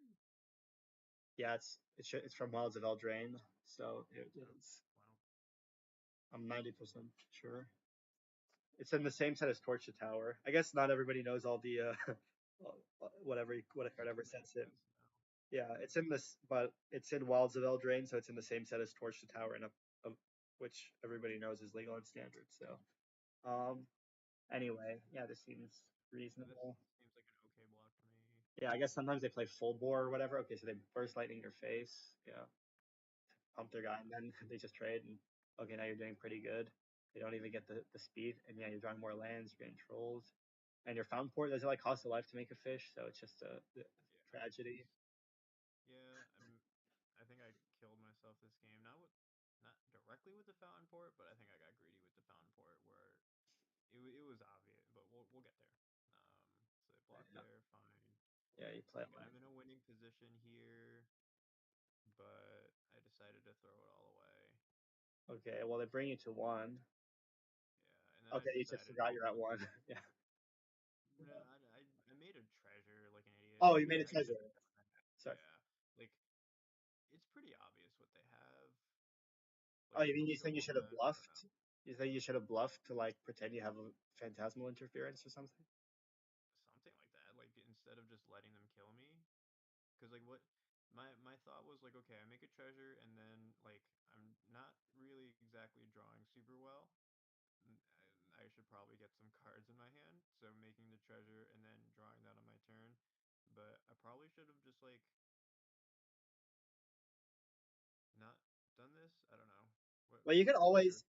Well, I mean, it's kind of like this is a classic situation. Well, there's like two things. Number one, you can make the treasure in response to them casting the pyromancer because then they don't. You know what I mean?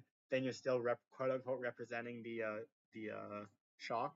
Well, there's kind of two things. Like number one, if you had final there's like kind of three things. I mean, number one, if you had phantasmal interference, you probably would just counter them via Shino Pyromancer anyway, so they might like not play around it anyway. I mean, but you could have spell pierce, right? But like, I guess what I'm trying to say is you could just make a treasure in response because that way you have the mana up for a counter spell anyway. Um, yeah?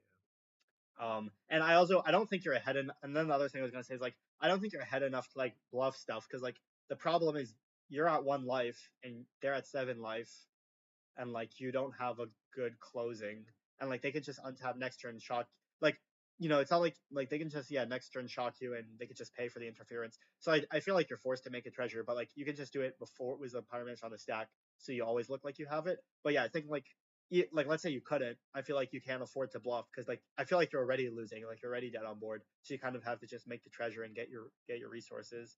It's not Yeah, like you're just far make enough the ahead. treasure in Yeah. response to the pyromancer, and yeah, at least represent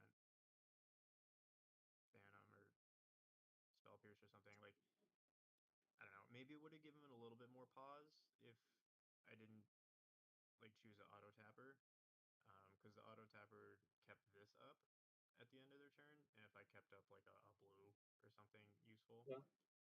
maybe it would have given them pause. But like I don't Well, it might do that because it's a creature anyway. I mean, I don't know how the auto tapper works exactly. I guess maybe if you had a blue spell, The it auto would tap tapper it. was just like, let's tap all of these and leave this up.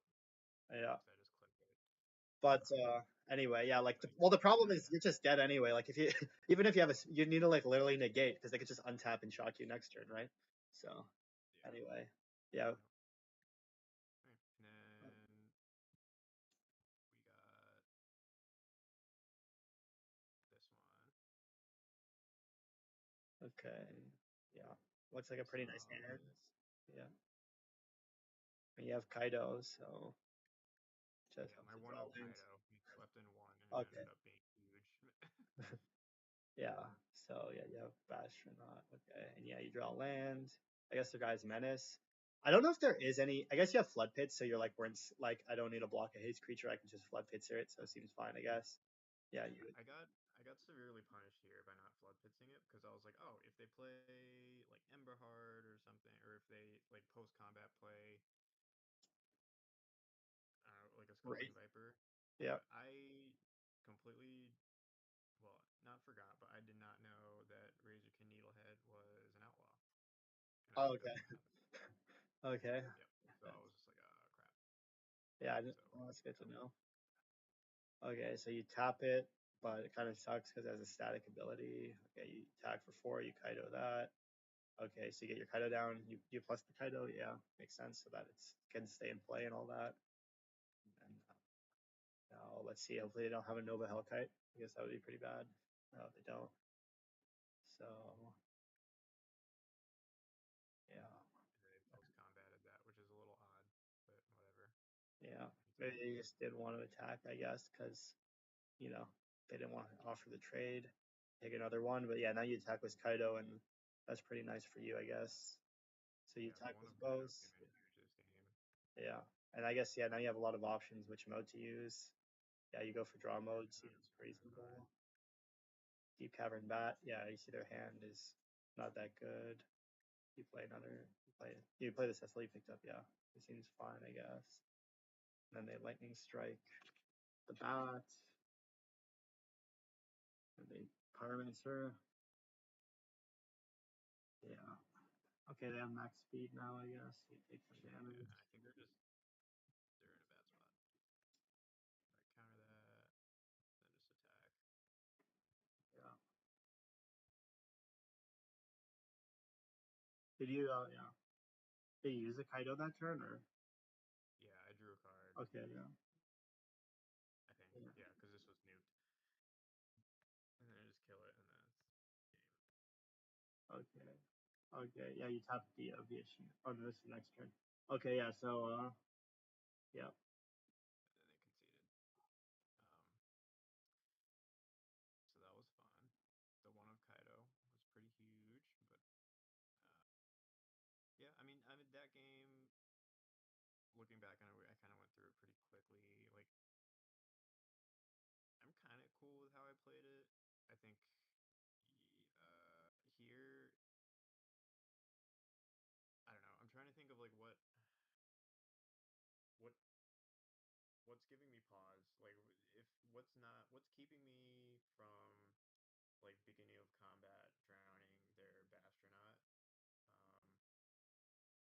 Um, because like what two drops do they play? Like, I guess I could kill a Scalding Viper. Yeah. Um, I mean you said you I, forgot, like I didn't know it was outlaw either. yeah, So I no didn't. anyway. Assassin, I guess, is an outlaw, so that's fun. Yeah. Um, I mean, yeah, you give them like a speed, which is kind of like, will it matter? I don't know. I mean, this doesn't seem, yeah, like maybe you should have done it pre-combat, I guess. But like you said, if they had another two drop, then you might have wanted to shoot the sheriff. So I don't know. But yeah, I mean, this seems kind of close too, because yeah, like if they play post combat, yeah,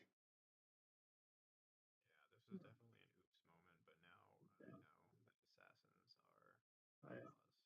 Yeah, I mean, that was like the turn was that like the Kaido like management. There were like some close decisions, I guess. I mean, I like it's kind of Yeah, interesting, but I guess it all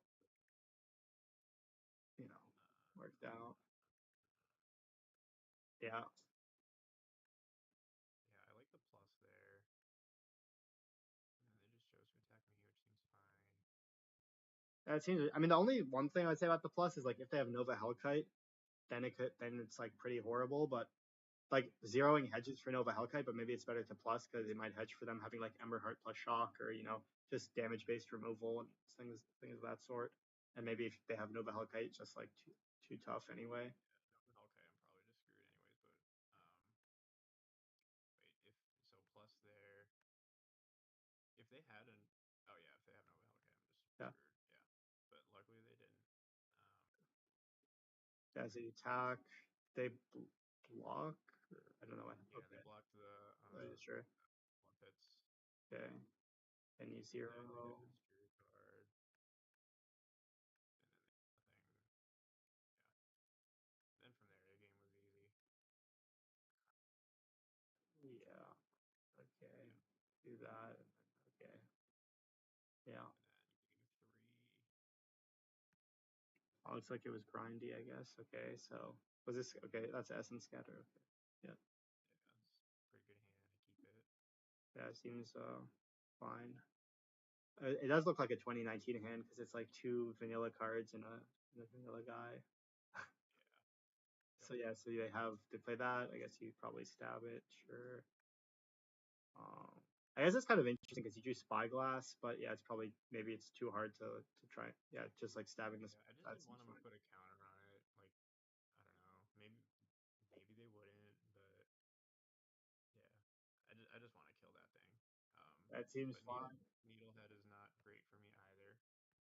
As you pass, see what happens. I guess. Just Yeah. oh, first strike card. Okay. Astronaut, and then take one. Do that. Now let's see. You play a spyglass. Yeah.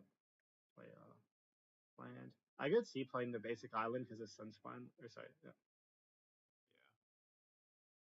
Yeah. Yeah. Yeah, but I figured I had so many basics, but yeah. And I can just counter it if that was their plan. Yeah. Um, I was just thinking it as like does it's it have an free and uncounterable clause? I feel like it has an uncounterable clause. Sunspine links. It doesn't, right? It's just you can't gain life. Yeah, you can't. I think It's just yeah, it's you just count. have You can like a counter it. limit. Yeah, it's just Okay. yeah. I mean, it's just like I don't know if there's like any benefit to playing the Gloom Lake mostly, but it's kind of marginal, I guess. Yeah. Anyway, so they attack with the Bastronaut. You can't, or I guess you could, but then they could like, or yeah, then they can trade with both your guys, I guess. So you were like, I'll just take it, and it's only one damage anyway, I guess. So yeah, they play another one. They go like Cool Essence looking. Scatter it, and yeah, you have the cat anyway, so you want to draw cards, I guess. Yeah. Yeah. The essence scatter on this, I figured just because I'm definitely playing cat next turn. I just wanted to get material off. Yeah, I think it's They're pretty reasonable. if they get to speed and they have two of these, I'm kind of screwed. Yeah, I like countering this because you're just gonna play cat and draw a million cards next turn, so seems good. Okay. Yeah, I wonder if I did though, because like then I would lose two. I could theoretically like ambush the needlehead, but it also has first strike. Let's see. And I mean, would you go for the main phase draw here, or like were you scared of taking more damage from the needlehead, or I was scared of taking damage. I think. Well, that seems like the only reason that I didn't, and just like playing the land and hoping that I can ambush the needlehead. But in retrospect, I probably should have just drawn two, taken two, because I'm still at a relatively healthy life total. yeah, and you Yeah, have but the I guess yeah. go ahead. Oh no, I was gonna. I mean, I guess the flood pit can't block, but I was gonna say like yeah, you have like the flood pit has vigilance, so I mean not that that counts for that much. It can chomp, but Yeah. yeah, Well, not yeah, I was gonna say like I like the drawing too because I feel like we don't the problem like we don't have enough like I don't feel like we're far enough I ahead play to not draw bat. two here. Yeah. Okay. You're playing bat. Yeah. I mean, I guess that's not crazy because you're like they only have two spells left and get the bat going. But I'm just thinking about like more like the mana efficiency and the like, okay, so Yeah, let me I just shock agree. it. Like looking back, it seems like kind of a no-brainer to play the cat. Yeah. Also, you do have a small context clue about their hand because like last turn they decided to pump their Bastronaut and then play another one. So that might kind of like imply like they might not have, uh, like it's not 100% that they don't have a better play, but you know what I mean. It's like probably their first choice is like that points to their hand being like not that juicy in a way because they just went pump Astronaut, I guess. But anyway, so yeah, they do this. So yeah, you do that, and then second main phase you can crack the map on something maybe. Yeah, but just have a mountain, crack the map there. Okay, now they're just gonna pump their Astronaut a lot. Yeah, take a lot of damage. Yeah, okay, so that's fine. Yeah, the other problem is like the problem one problem with like the ambush curiosity plan is like if your curiosity can block the needlehead anyway, then it's probably going to be hard for you to lose the game anyway, if you see what I mean. So it's like already kind of good if your cat lives. Um, is a weird way to put it, I guess. I mean, obviously you're taking a lot of damage, but like that's one thing. Like if you flashing curiosity and then they go kill your curiosity, and then the next turn's awkward because now like your curiosity is like the enchantment, and then it's like kind of it might be hard to attack and get the draw in the after turn if that makes sense. But anyway, so uh, Yeah. just that's like being like, do I need the value from the ambush or like am I just gonna be in a good spot if they can't kill my cat anyway? But anyway, so you attack with the Yeah, stealth. probably should have. Well, if at this point I flash in the cat, probably should have flashed in the cat, Yeah, but it's I just didn't. I don't really know why. let's see. I mean, they're scared of damage, or you want to ambush something. Okay, they draw a soul stone. I mean, they get attacked for a lot, but yeah, you flash in the cat. Let's see. You double block the the needle. Yeah. Yeah, which I guess is fine. Like if, but not really, because if they have a lightning strike, then I'm just like stone dead in the water. Yeah, Yeah. Well, if they have a lightning strike, you're just dead on board because they could lightning strike you, and then they have max speed, and then they go double pump for now. True. Yeah, I forgot about the speed. So I could see. Yeah, I don't know. I mean, it's kind of a tough spot, like, because if you double, but anyway, like, because yeah, it doesn't. I don't know if it does anything to double block the Needlehead, as you were saying, but anyways, they do that. But luckily, they don't have anything. They play an Ember Heart, and you get to untap, and you draw Heartless Act, which is pretty good. I guess you leave it back because you're like, I'll just try and block their guys. You stab that, sure. And then they do that, sure. And then they Sunspine Links, okay. But you only take one, so it's fine. Then you have Heartless Act of Links, I guess. Seems fine. Okay, that was a smart draw. Yeah, tagging with one seems reasonable, I guess. Be conservative, and then yeah, and then it seems like it'll be hard for them to win. Here it got really good. Yeah, the Heroes demonstration. Yeah, they kill your preacher, they attack. Okay, that's it. There's actually you could have potentially Tidebinder the prowess trigger on the Ember Heart because then it stays at 2/2. Yeah, I agree. Yeah. Should have done that, but there was Yeah. a lot of things we could have done. I do. Yeah, so it trades, you take it, that, then you Yeah, untap. I just played this for like no value, but Yeah.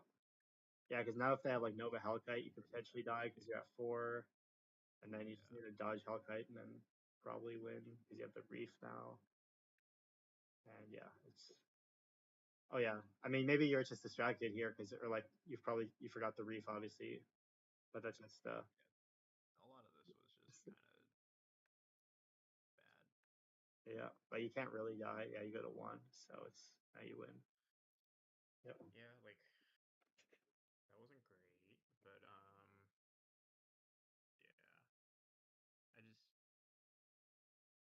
watching these back is pretty freaking brutal. Like that was pretty bad. Like there was a lot of lines that I took that were pretty bad there. Like a couple disasters. Yeah, but that's why we do it.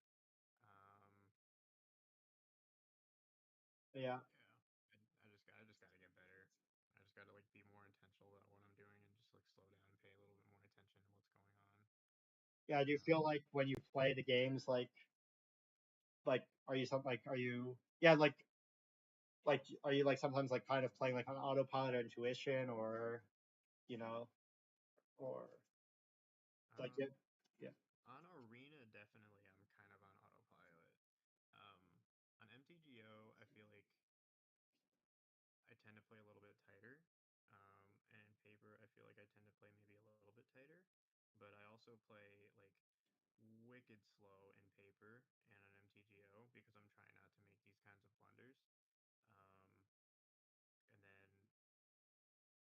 things go wrong from there. Uh, yeah, honestly, like I'll be very real. Like I'm I'm at a point where I'm just like really, really, really not confident in myself with Magic. Um, like I want to win. That'd be nice, but yeah, I don't. I mean I would say one thing like there's a couple things like I would say one thing I do like on Arena like it's like when you like autopilot it's harder to like have when you make the decisions like you don't really think like one thing I do sometimes like for example with the Arena Directs um, is so that I don't autopilot is like I'll just like pretend every match is like the World Championship finals because otherwise, like I noticed with like the Arena Directs, it's like really like that's one way that I find to reframe it or like I'll be like you know what I mean like one thing like one habit I have is like sometimes when I'm playing like if I listen to music when I'm playing, I'm usually gonna play worse because I'm not really gonna be thinking that much. I'm just gonna be on autopilot. But like it's kind of tempting. Like it's more entertaining to listen to music when I'm playing, and it's like takes less effort too. But like one question I ask sometimes, like if I'm trying to wonder like how intentional I'm being, I'm like I think like if I was playing the World Championship Finals right now, like would I be in the same state of mind? So I would say like uh like that's like one like way to cheat to be like being more intentional with the decisions. Also, like one other thing I realized it like a while like one thing that I realized in Magic. I don't know if I said it before, but like I realized that like being good at Magic I felt was like a lot of it was actually just about being diligent with the decisions rather than like being that intellectual. You know what I mean? Like sometimes people are like, oh yeah, like if you're good at Magic, it's like it's a intellectual game, I guess, so it's intellectual. But I realized like there was a lot of it's just like taking it's kind of like just being diligent and just being like think like there was a guy who used to stream. I guess I can say like Owen Turnwald, who's now banned from the game forever. And I remember I used to watch his streams. I don't know if I said this story already. And I never felt like he said anything that intellectual, but like every single turn he would just like say all his options and then he would pick a reasonable line. And he was obviously like one of the most winning players, like player of the year twice, insane resume, whatever. And like watching that stream, I realized like oh yeah, like he's just getting a good win rate by just like taking the time to think about all his options, and he's not really doing anything that intellectual, but like he's just being diligent, and like because he's being diligent, he's not making obvious mistakes. He's just like he's never making a line that's bad. I think like one example that shows how diligent he is sometimes is like it would be turn one, and he'd be like talking about like what land to play for like 20 seconds. When like almost anybody would like even me or whatever would have just played land by that point, but so I guess like that's one thing to keep in mind. Like just like taking time to think through your decisions is like its own edge in a way, but also like you don't like sometimes it can go downhill because like sometimes I realize like people will be thinking about their decisions, but then they'll like go through these long rabbit holes of like if I do this, then this can happen, and if I can do this, but just like being like just thinking about your decisions, but in a simple way where it's just like what can go wrong, what can go right, being like trying to keep it simple, not go like realizing that going down those deep rabbit holes can get distracting, being like just like trying to be like what's just like not obviously bad, right? Because like that's one downside. If you're like, okay, I'm gonna be diligent, I'm gonna think about all my decisions, but then you just go down all these rabbit holes and you're like, that wasn't productive. So I guess what I'm saying is like that's one way maybe to try and yeah feel more confident. Is just be like, okay, just try and like be intentional with like your decisions and just ask like the pros and cons of the decisions, but also realize yeah it's pretty like energy intense to do it. Like if every turn you're asking about the pros and cons of the decision, it's pretty energy intense. Like it takes a lot of thinking, but that can help feel like have more control of whatever. And I guess yeah, I mean that's a real thing. Like if you're playing and you're like on autopilot or you're not being as intentional, then it's just going to be hard to feel good about the decisions you make because you're just kind of playing on your intuition, right? And it's easier for it to guide you wrong or whatever. Yeah, I don't know if there's anything you want to add on that or Yeah, and I think that's one of the traps that I fall into.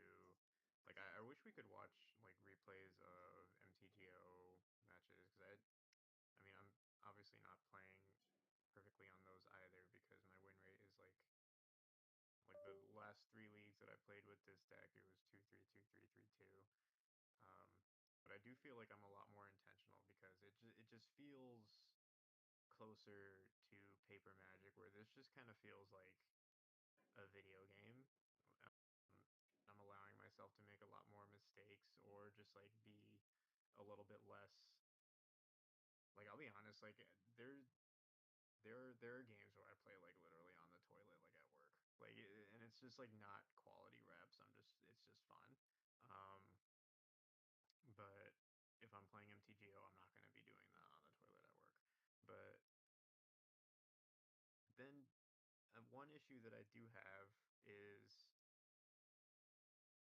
um, like even when I have done fairly well with this deck, like I've obviously never had like a crazy finish, but even just like a 3-1, 4-1 at like an RCQ, like I get called for slow play a lot, um, because I'm trying to be intentional and be like make conscious decisions. Um, but then I do, like you said, kind of fall down rabbit holes of like, okay, like everything could go wrong or whatnot, and try and like think myself into like what do they say, like paralysis by analysis, that kind of stuff. Um, so I guess just like trying to find the the middle ground of that is just gonna be like getting quality reps, which I think is just gonna be more more like one-on-one matches with Ryan because yeah, I have some of those on here too. We don't have time, but like those I was a lot more intentional about because like I don't want to lose to Ryan. But like yeah, Yeah, yeah. But it is valuable though to like go back and look and it's like, well, that was clearly misguided. Um, like it is valuable. Like and yeah, yeah. I mean, I would say that like, I mean, it's fine to like play, games on Arena where you're not like paying that much attention because you're like just on your phone or whatever. But I guess it's good to keep in mind that like when you're, if you're playing Arena like at home and you're in a more, I mean, maybe it sounds like you play Moto when you're focusing and you play Arena when you're not, but like maybe like some of the times you play Arena, it's good to keep in mind like that. I mean, one thing about Arena I would say is like, I mean, there's a couple of things. I did find it useful for slow play because I would say I'm a pretty slow player. But like Arena really helped me, like when you practice on Arena, you're kind of forced to play at a faster pace because of the rope. So it can be a pretty good way to actually practice for like what's in it, like to get into the right mind of like playing faster because like you play on Moto and you just have infinite time. So that's one good thing about Arena. Like if you have problem with slow play, because like you kind of you get used to the rope. But I would say like also yeah, just like I would say the way to help like take Arena seriously is you can just pretend like imagine if you go on Arena and just pretend you're playing a high stakes match because like I mean I guess they don't have it as much but they have like some high stakes tournaments on Arena so I guess that's why I'm kind of used to it but you can kind of just be like you know like let's say you're playing like you're at home and you're like okay I'm playing a serious game on Arena like that's what I would just pretend it's a serious match and yeah you can get good value out of it was the rope thing like I like to play on Arena because like if I play on Moto it's just I get bad like I'm just playing too slow so I do like that Arena like Arena, you know what I mean? Like when you're playing on Arena, like if you try to play consciously on Arena, it can help you learn like how to think quicker. I guess is what I'm saying. Like to get problems with slow play because you just can't take that much time. Like you have to do play within that time. I mean, I would say like yeah, this thing was Rabbit Hole. I mean, that's something Javier like I heard him say like a few years ago, where he's like all like, and I think Paulo said it too, where like a lot of what they're doing is they're just trying to like find the way to think about the turn as efficiently as possible because you don't have time to just say every option so you're just kind of trying to be like you're trying to look for like some overarching thing that forces a play. Like that's why like an easy question like I have like whenever I'm thinking of a play, it's just like what's the worst thing that can happen? Um, because like then you can kind of realize okay like what's a disaster happen? Like I think I said it before, but like that's one of the things Paulo said where like he doesn't think of it as like there's a 0 out of 10 line and a 10 out of 10 line. It's like 6 out of 10, 7 out of 10, 2 out of 10. So if you just like think about what can go wrong that can help like if you're like thinking super hard on a line like sometimes if you just zoom out and be like, okay, like just try and think calmly through the line and just be like, what's the real pros and cons here? Because sometimes when you're too caught up in the detail, you can kind of just miss the what's happening. Like you almost kind of see, like you know what I mean? Like when you're too in the weeds, you're just kind of like you might just miss a big picture thing that's obvious, if that makes sense. And like yeah, it's good to try and keep that in mind and like try and always like zoom out and think of like from a bigger picture perspective or just like try and not get too paralyzed by decisions like if you feel paralyzed by decisions it's just like okay like what's the downside and upside here what are the real pros and cons I'm weighing here you know what I mean it's just like what's the upside and downside of the play like you can see when there's like the tide binder and all those situations it's like okay there's a lot of decisions here but let's just try and think what are the real upsides and downsides but and also one other thing I would say is too is like for improving, I realized is sometimes there's like a bad like I think an example was I think I was telling somebody that for the PT, I was telling them that like whenever they do a draft, after they do their like their draft or whatever, they should write down their biggest takeaways or their biggest lessons or whatever, like the biggest things they felt they learned from the draft. And one of the guys responded to me, and he said, "Oh, but like, what if I like so like he was drafting, he didn't do that." And I'm like, "Why didn't you do that?" And he's like, "Oh, I never learned anything from the draft." So then I said, "Well, if you don't learn anything from the draft, what value are you getting from the draft? Because according to yourself, you did the draft and you have no takeaways. So that would almost mean it's like it never happened.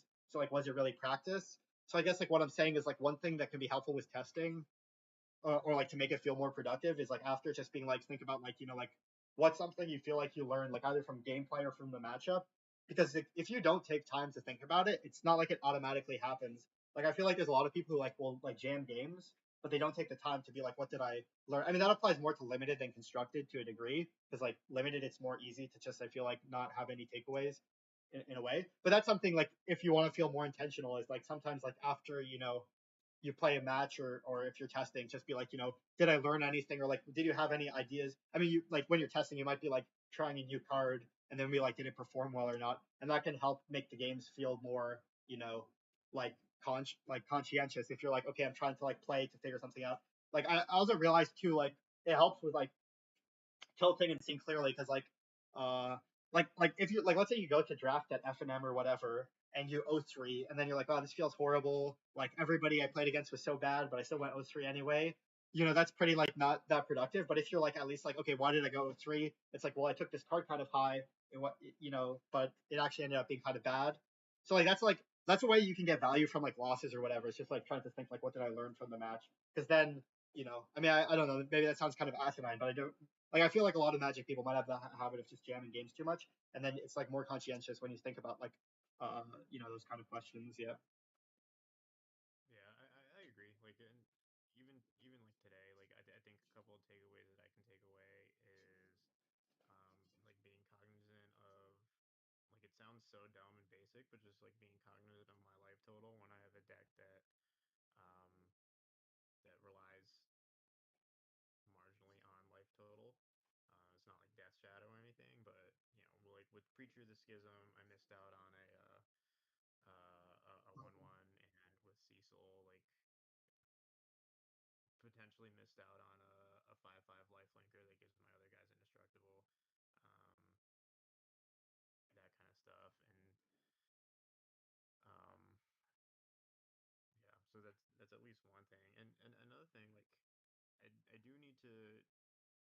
It helps to just like say it out loud, but just like not really beating myself up as much as I do for suboptimal plays. Like, yeah, that even though like it was a win because my opponent drew all these and not a whole lot else and was playing some suboptimal cards. Um, Not necessarily like allowing myself to make mistakes as in that they don't matter, but just not being like as hard on myself for the amount of mistakes because everybody makes mistakes. Like as like cliche and commonplace as it is, like even in basketball, like the best shooters shoot maybe like 45% from three. Um, and in Magic, the best players, if you're at like a 65% win rate, you're probably like the best in the world. Um, and just trying to think it like zooming out on the macro scale, trying to think about it like that, and trying to have more of a like a growth mindset rather than I made these mistakes. This is I just kind of suck type of dealy. Yeah, I mean, I would say the thing that I do is like I like when if I'm playing a tournament, I always just write like after the match. I like to write down the mistakes I make because like otherwise it'll haunt me. Like let's say you show up to a tournament around one and you just punch on board, and then like it just feels horrible because you're like, man, like even if you win, but or if you lose, it just feels so bad. Like it could haunt you. Like you're like let's say you lose and you're like, well, in the back of your head, you're like, well, to win, to do well at one of these tournaments, I can't afford to make any mistakes because there's no wiggle room. I need to play perfectly. But something I do is I'll just like write down my mistake because then it like gets it out there. And sometimes, yeah, when you write it down, it doesn't sound that bad. It's like, oh, like, yeah, I made a mistake, but it like, so I just write it down. It's something I do with the arena directs too. And also it's good because you notice how many there are. Like, yeah, when I play an event though, like I'll always write down every mistake I make, usually like between rounds or on my life pad or whatever. And then like the funny thing is then after the event, like you'll realize like how big it is. Like every time after I play a weekend of Arena Direct, I'll have like a whole page of just like oh I didn't like I didn't play around the mana leaks for no reason or whatever. And yeah, like I find writing it down is helpful because then like yeah like it can kind of be like very like demoralizing. Like you make a mistake and you're like, what's the point? Like I want to drop whatever. But yeah, so that's one thing I do. Like I just write it in a notes app or whatever, and then it just gets it out of my head. And it seems less bad because when you just make a mistake, like it might just kind of haunt you. You're like, wow, I just punched it, I can't believe it. You write it down, and then it's like, okay, well, at least I see what it was. And yeah, so that's one thing I do for those things, just like writing it down after, uh, so it doesn't haunt you. Or, yeah, Yeah, no, I really like that, like objectifying it rather than internalizing it. I think yeah, that's exceptionally valuable. Like that yeah, was something that, like when I was playing basketball in college, that's something that I would used to do because I also had the tendency to be like get very emotional about like a poor shooting night and kind of like looking back at the films, like okay, this wasn't as bad as as I perceived it to be at the time. yeah, yeah, and Yeah, I forgot what I was gonna say, but like there's also like there's some games where like let's say you lose, like one of the worst feelings is like you play a really long game and then you lose and it was like a close game and you're like, I probably could have won it in some way, and then it just feels horrible and like you just kind of want to give up on the tournament at that point. And like that's where it can be useful too to like really think, okay, like what were the key turns that that I felt like unsure about, and then really think about it and be like, okay, maybe it wasn't that bad. Like I've definitely like played a lot of those games where you play an hour game and you lose it, and you're like, man, that was horrible. Like, and but then yeah, you take a moment and you think about it, and you're like, okay, that like that wasn't actually that bad. It makes sense, and then you can kind of refocus and not not want to give up, because that's definitely like, yeah, you like that's the one of the worst feelings. You play an hour game, you lose, and then it's like you're like you're mentally checked out at that point, and then it's just over. It's yeah. But yeah, that's what I would say about that. Yeah. Um, yeah. Yeah, and watching these things back is super helpful. Yeah, like if I like to think that if I make a mistake on here and then we talk about it and kind of debrief about it, I won't make it again. So that's just one less mistake that I will make. So even if it's like a glaringly obvious mistake, like at least I won't do that like when it matters. Yeah, it was like the like being aware of the life totals with preachers, stuff like that was Yeah, like, okay, like it's good to that like that's one where you see it and it's you probably won't make it again or whatever. Yeah. yeah, it's kind of like a necessary kick in the pants that I need. Yeah. Yeah, But just like keeping in mind, like if you pass with 3 mana, that like it's not like you should pass with 3 mana with Tidebinder, but just keeping in mind if you pass with 3 mana, it's gonna put Tidebinder in their head a little bit. So small stuff like that. But yeah. yeah. Yeah, I don't know if you have anything more you want to add, or otherwise we can slowly wrap up, or I don't know if you have any more questions, but Uh, yeah, no, this was super helpful. Yeah, I'll write some of these yeah, down and hopefully have a RCQ on Sunday, and yeah, we'll hope to see what happens, but just play the best that I can. yeah. I mean, I guess the last thing I would say is that like you might be having like a small uphill, like Dimir, like I could imagine that it's like a 49 or a 48% win rate deck, and that it's just like all your games are harder because you're like. But I don't think the deck's like, I wouldn't say it's bad, but I would say like you might like if you're like let's say your main goal is like if you want to win as much as possible, I would say like try the tier one decks more. I mean, it's not like you're trying landfall, you didn't want to play because it's expensive, and I could imagine lessons might be expensive now because the artist talents are $1 million or whatever. But I would say just keep that in mind. Like it might not just be you, it might also be like the deck, like a little bit. But I don't think it's a bad deck. I just think that like if you're like 100% want to max your win rate, then it's probably worth trying stuff like lessons and landfall more. But obviously, you don't want to spend like $500 to build in paper for like a 5% better deck or whatever. But yeah, Yeah, I mean, I did notice like when I was, because I jammed a bunch of games with Landfall, um, and I 100,000% played that like way worse than I played any of these. But like sometimes you just curve out and win. Um, Most of the time, like you just kind of get a big board and just get a ton of value off of Ice Till, and win that way. But yeah, like ideally, yes, but I already have like it's just a financial decision. Like I already have this. I've had it for a while. Uh, yeah, I just don't have the. I don't really want to spend money on Badger That's it. Yeah. yeah, Else I that's probably would play some sort of like either that or lessons. But I don't know. I don't think this deck is like necessarily bad, but I do agree. Like sometimes it feels it feels like Sisyphus trying to win with a 1/1. yeah, like you can see like the games are against mono red and they're stuck on one land, but you're still struggling and stuff because Yeah. that's what I'm Whereas if like. I had a Badger Mole Cub, it would just be like over on the spot. Yeah, But or like if you play lessons and you can turn to artist talent and it's just like now I'm yeah, gonna game draw my over. deck. Yeah, I don't think this deck is bad, but I would just say I would keep that in mind. Like you're like this is probably like a pretty 50% or even like 49, 48% deck. So it's like you know that's probably also related to that. But I don't know. There might be some demure people who might run out and scream at me, but I like yeah, this is a pretty scrappy deck. It's kind of like Jund Modern in the old days. When it was like medium, it's like you kind of have to fight for every win, and like you might just like you saw the match against lessons where it's like your hand was all spells and fine, but it just it was kind of tough because you just couldn't interact if they get accumulated wisdom going, and you didn't have to clock to. It's kind of like they're like a worse version of VV Cauldron, right? Like if you don't have graveyard hate, it can just be kind of tough to win. Like if you don't have enough pressure going because they just do some graveyard shenanigans, like they just go off with graveyard, and then it's just tough. And yeah, but anyway, yeah, that's I guess all I have to say really. I guess I will say I don't know if you've been playing that Unagi card. It might be a decent sideboard card to play one. I guess there's two cards.